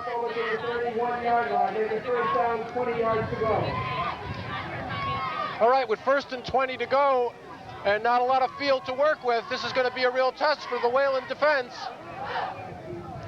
They've got to prove that they can hold this team from scoring. Again, you said it before, we're on a big defensive series for Wayland to hold them here. Let's see what happens here. On the 30-yard line now. It's first and 10. Cy Butler calling signals. He's got DiBenedetto in the backfield with him. And it's going back to pass. He's hit and sacked. Matt Rutherford racing in there, along with Scott Parseghian, sacking Butler. Very nicely read by the Wayland defense, and that's exactly what they need to do. They need to read these plays. Good coverage by the Wayland defensive backs, Tewksbury, Scott Watts, and Brendan Burke back there covering all the Weston receivers. It's a second down, 25 yards to go for Weston on the Wayland 35. It's a keeper again, and a cutback by and a fumble. Cy Butler fumble on his own keeper. And Wayland's recovered at about the 34-yard line. What a break for Wayland. Once again, Cy Butler coming to the left. Patented play. Everybody on this side holds their breath. On the cutback, he's hit by Sterling, and Rutherford coughs up the ball. Wayland's ball, 1st and 10. Unbelievable. That looked like a replay of what we saw in the first half, where he just was, that was an attempt at a shirt tackle where he just changed directions, only this time he fumbled. Mike Bernardo with a handoff to Brian. No, that looks like Steve Meyer. Oh, it's Cromwell, I'm sorry.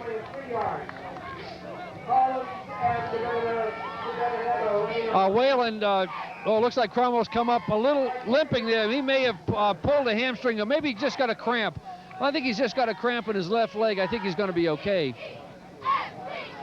We have a 2nd and 7 for Wayland from the 37-yard line. Once again, an important series of downs for Wayland. They've got to show that they can keep moving. John Sterling in motion. A pitch out to Brian Cromwell, cutting the right side. And a pickup of about 3 yards. And Butler and Murray in on the tackle. Butler once again showing that he's versatile on the other side of the football. Pick out the play of 3 yards for Cromwell. By the way, I think we mentioned he had 116 yards rushing in the first half on 14 carries. The best day by far for Brian Cromwell this year. He's still coming. He's coming out the field now, grabbing his left hamstring. I think he's got a cramp there. And he's replaced in the backfield by Steve Meyer. All right, 3rd down and about 4 yards to go for Wayland. It's a handoff straight ahead to John Sterling. And he may have picked up the first down. I think he's got the first down, Warren. He climbed, he fought his way up ahead over the 45-yard line.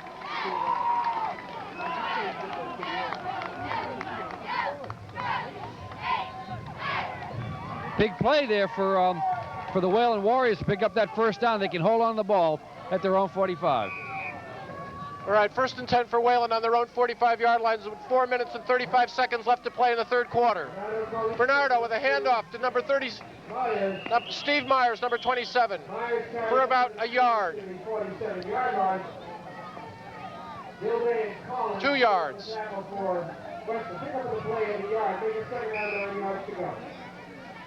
Warren, you mentioned earlier about the key play here is to keep the ball in the hands of Wayland and away from Weston. As long as the ball isn't in Butler's hands, they aren't scoring. Absolutely. I think ball control in the second half is going to be the key issue if they can control it. And a big opener to Steve Meyer up for a big gain. Another nice nifty 8-yard run. Steve Meyer, the senior, who hasn't had a chance to play so much in the backfield given the emergence and the dominance of Cromwell, but there's Steve Meyer breaking ahead out to about the 45 of Weston. We get a timeout for a measurement. Once again, give credit to Matt Rutherford up front for opening that big hole for Steve Meyer.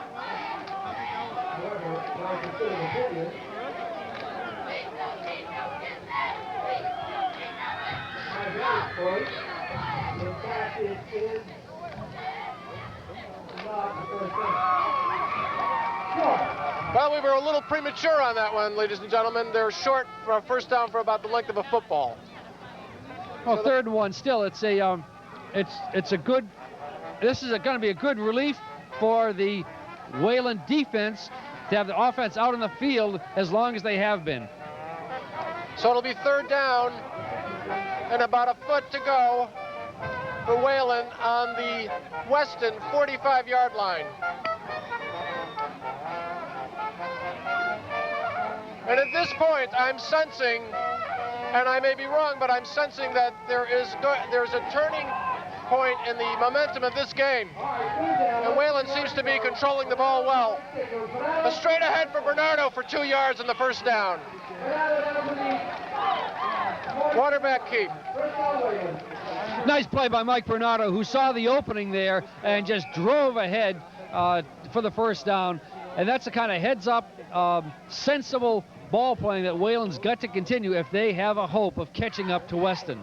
Weston defense digging in. Sekou Whalen, their middle linebacker, number 67, making the tackles. All right, 1st and 10 for Wayland on the Weston 42-yard line. Mike Bernardo calling signals. John Sterling in motion. Pitch out to Brian Cromwell, who doesn't make the turn on the right side and is caught for a loss.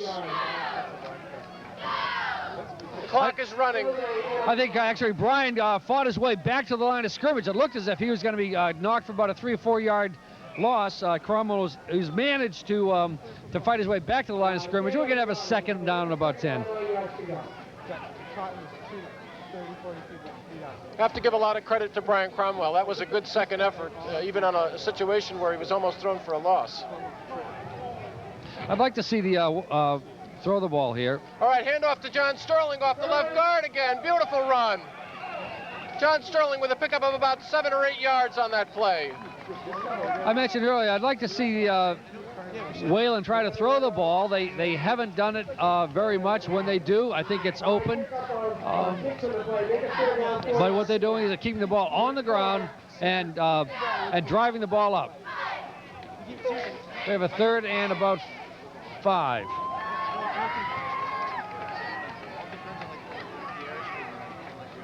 It's a keeper by Bernardo off the left side, runs into Cy Butler and rolls right over him for a first down. Very nice run by Mike Bernardo. Mike tucked the ball up in there, knew where he had to get to make the first down. Butler came up quickly from his right safety position, made a good tackle, and Wayland's going to be short of the first down, and we've got a 4th down and about a yard here. Yeah, the referee spotted that ball a little bit farther back than what we spotted it at, so we've got about a yard to go with 4th down on about the 34-yard line of Weston. Big play here with Wayland trying to take advantage of a second fumble by Weston here in the 3rd quarter. All right. They're going for it. It's a big play. Oh. Cromwell with a dive. Was that Steve Meyer with a nice dive over the right tackle for the first down? Meyer slamming in there for the apparent first down and really hitting the line hard, keeping this drive alive for Wayland. 1:25 left in the quarter. Wayland is using up the clock beautifully, controlling the ball on the ground the way they've done all season, doing what they do best. Mike Bernardo calling signals on about his own 34, on the Weston 34-yard line, on a keeper this time, to Brian Cromwell. The play is somewhat broken. Cromwell's hit behind the line of scrimmage for a loss of about 5. Boy, that was almost a disastrous play for Wayland. When Bernardo came to the right, he pitched the ball back. He almost pitched it right into the hands of the Weston defensive end. We've got a Weston defensive player who's injured on the field down at about the 23-yard line. A loss on that play on the pitch to Cromwell of about 3 yards. And there we saw an example of the incredibly aggressive defense put on by the Weston players at this point. Even Cy Butler was up in on that tackle. There were 3 men actually that tackled Cromwell in that situation. Weston is really in this game, putting on a tremendous performance and trying their hardest to stave off a very strong offensive bid by the Wayland Warriors. I think there's a tendency, Warren, on the part of people who have read the newspapers and heard about this outstanding Weston team to think that it's a one-dimensional team. It simply isn't. Cy Butler is clearly an outstanding athlete and has dominated the scoring all throughout the season and the rushing. But if you look up and down this Weston team, this is not a large team in numbers. Their size isn't great, but they've got fellas who are out there, 11 fellas at a time, who are working very hard. That was Chris Benedetto who went down again, now up limping gingerly on that right ankle. I feel certain that he's at risk for considerable damage if he continues to play. The word I'd heard 10 days ago is that he had broken his ankle. The injury was so severe. Apparently he hadn't, but I think he's through for the day. All right, with 57 seconds left in the 3rd quarter and the score, Weston 28, Wayland 26. It'll be 2nd down and 13 yards to go. Hand off to Brian Cromwell up the middle. Down to about the Weston 35-yard line. Well, the Weston 31-yard line, excuse me. It's going to be about 3rd and about 8 for Wayland here. A very important play for the Wayland Warriors with 3rd down and about 8 yards to go. Mike Bernardo calling the signals. The handoff to John Sterling. I don't think he made the first down, Warren, but he's gotten close, and they're going to be short by about 5 yards here. Fourth down. Wayland. About 6 yards to go for first. So it'll be 4th and 6, and the ball will be spotted on about the 28-yard line of Weston. And that's the end of the third quarter. That is the end of the third quarter. At the end of the 3 quarters, the score is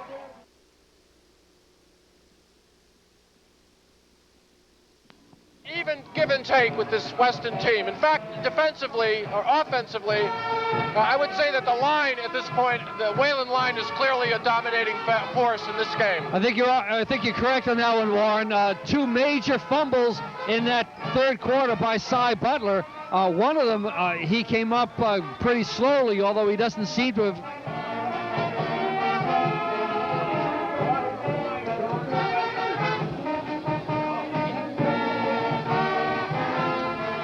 Sorry about that, folks. We had a mix-up on the communication system.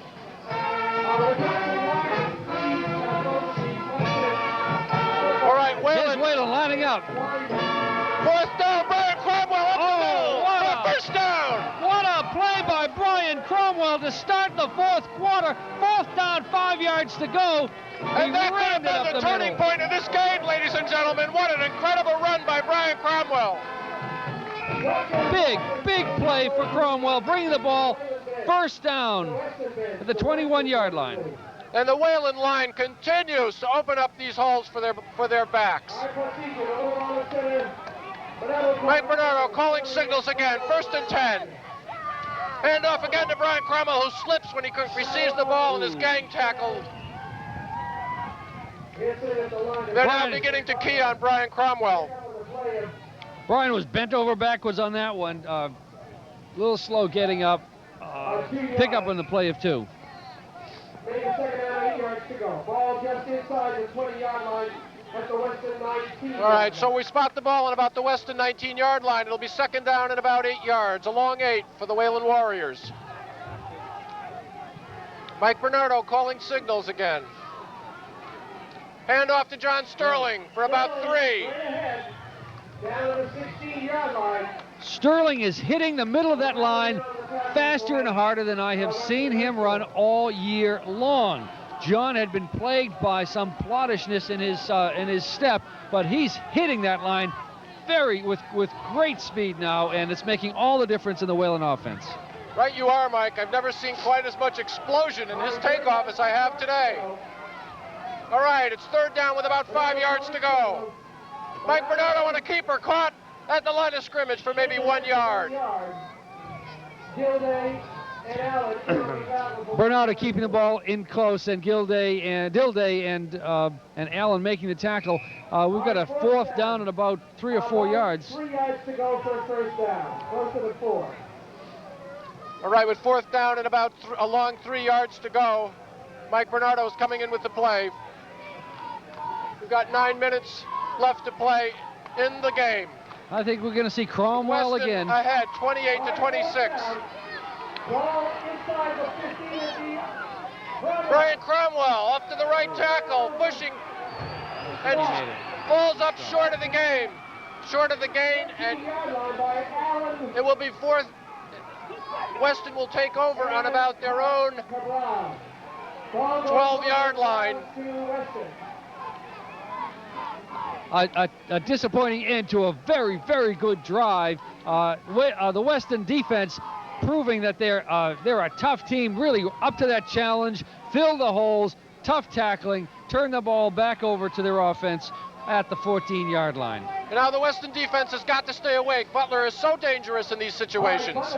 The secondary has got to stay awake. There's a nice tackle by John Sterling making an excellent tackle on Ryan Shan after a pickup of only 2, and that's the kind of aggressive defensive play that Wayland needs here. Right you are, Mike. Those middle linebackers, all the linebackers need to be incredibly alert and to really read these plays as best they can.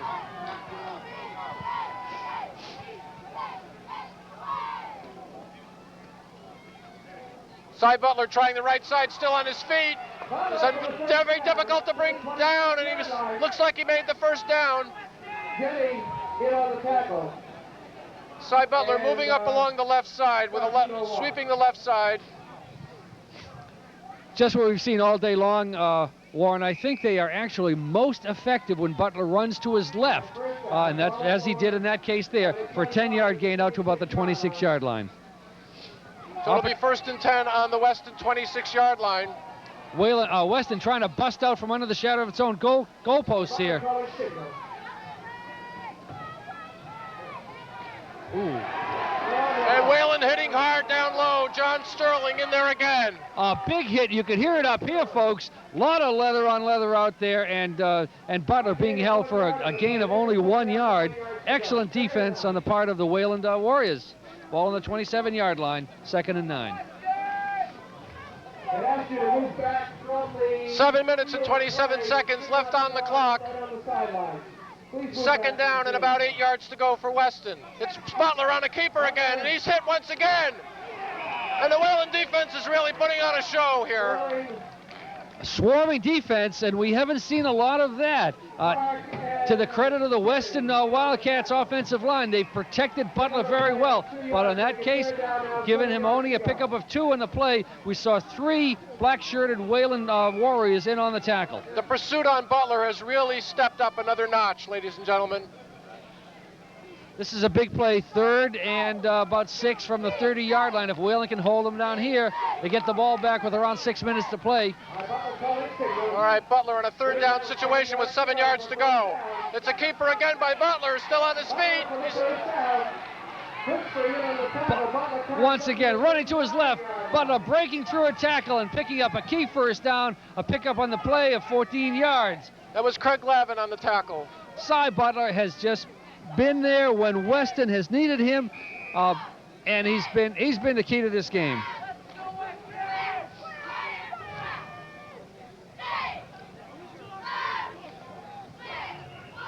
All right, the clock is running with about 6 minutes and 20 seconds. Now it's timeout. The referees have called a timeout. I think, Warren, they're trying to get the sideline markers organized a little bit there. We've got a 1st down for Weston on the 44. They're starting to bring the ball away from their own end zone. If Wayland has a chance at staying in this ball game, I think they're going to have to stop them here on this drive. If Weston scores on this drive, it puts Wayland down by a touchdown and several conversion points, making it exceedingly difficult for them to recover with time running out in the 4th quarter. All right, 1st down and 10 yards to go with Weston with the ball on its own 44-yard line. Butler with a handoff. Is that DiBenedetto? DiBenedetto back in the game. Runs it down. DiBenedetto with a big 14-yard gain. And folks, I guess you'll have to take away my medical practice license. I thought DiBenedetto was going to be out of the game, but he's still in there and still making a big dent into the Wayland defense. 1st and 10. 1st and 10 now for Weston on the Wayland 42-yard line.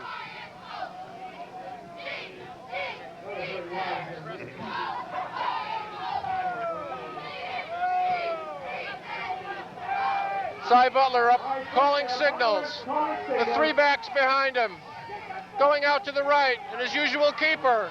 Tripped up and still on his feet. Now gang tackled on about the 38-yard line. Gang tackle is exactly the right word for that one, Warren. We saw a whole host of black-shirted tacklers led by Parsige and Sterling and Rutherford in on the tackle. 3 yards, make a 2nd down 7. It's about 2nd down and about 6 yards to go. Cy Butler hasn't lost any yardage today. It's just incredible how many people it takes to bring him down. All right. And he's tripped up that time at the line of scrimmage for no gain. Butler lost his footing a little bit out there at about the 38-yard line and was covered quickly. No gain. It'll be 3rd and 7. Another big play by the defense. They're going to need the defense to rise to this occasion if they're going to turn back the Wildcats. We've got 5 minutes left on the clock with the score 28-7 for Weston and 26 for Wayland. Look for Butler down the sideline once again. Watch for that cutback. Again, hand off to DiBenedetto over the left tackle. Oh! He picks up a nifty 10 yards. Chris DiBenedetto, powerhouse runner off the left tackle. Fabulous offensive play, opening a big hole in the Wayland line for a big first down for Chris DiBenedetto. Timeout of the play on Wayland. All right, 4 minutes and 41 seconds left to play. Both teams off on the sidelines regrouping. 4 minutes, 41 seconds left in the ball game. Weston holding a slim 2-point margin with the ball and driving at the Wayland 29-yard line. If Weston puts the ball into the end zone here, Wayland will have its hands full trying to get back into this ball game, Warren. Indeed they will. And this has been the test all day. Actually, it's come right down to this. It's the Weston offense against the Wayland defense. You know, I think you're right. And Wayland defense in the second half has been spectacular. They've been holding Weston to only 3 or 4 yards of play, stopping them several times, and swarming and making a much more aggressive effort to hold down the Wildcat offense. They've got to do it again here. This is the time that the Warriors are going to rise to the occasion and stop these Cats. All right, first down. Weston with the ball on about their 30-yard line. Butler calling signals, and this is to DiBenedetto, straight ahead. We're about 2, maybe 3 yards.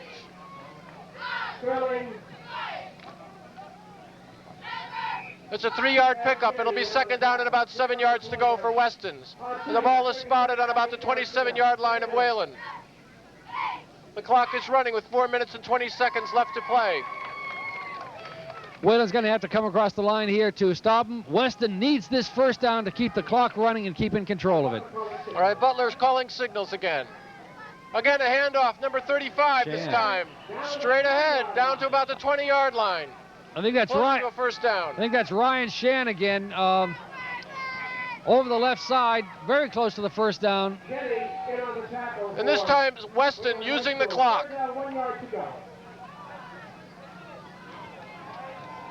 We've got third down and a big yard to go. We've got about 1.5 yards to go. And this is a big, big play for the Wayland defense. Cy Butler calling signals again. Butler calling signals. Butler. A fumble. Whoa. No, is the that a referee fumble or are they going to call him down? No. I think they called him down. I think they called it down too.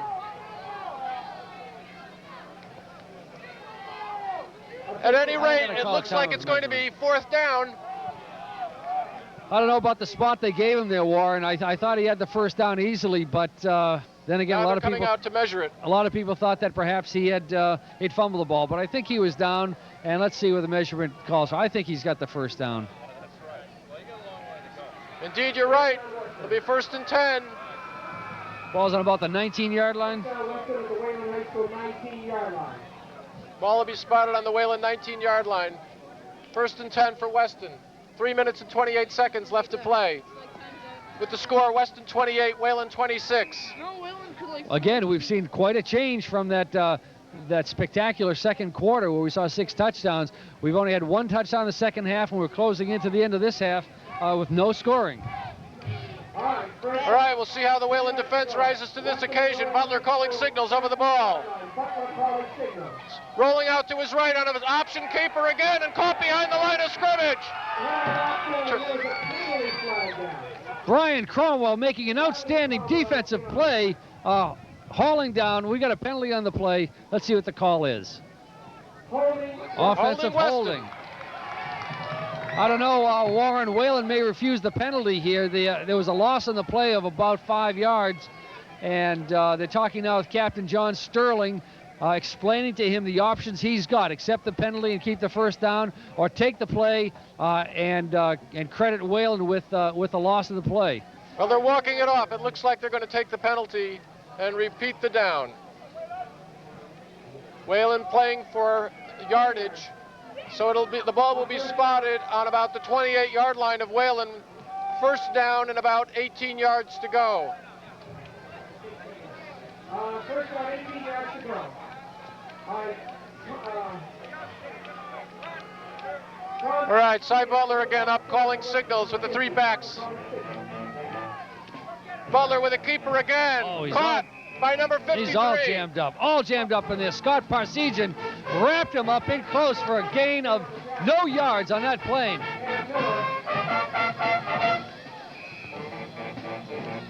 And the complexion of this game has turned around completely. Cy Butler was running at will throughout the first 3 quarters of this game, and now they're keying on him, and now he's got to begin to use his backs more effectively.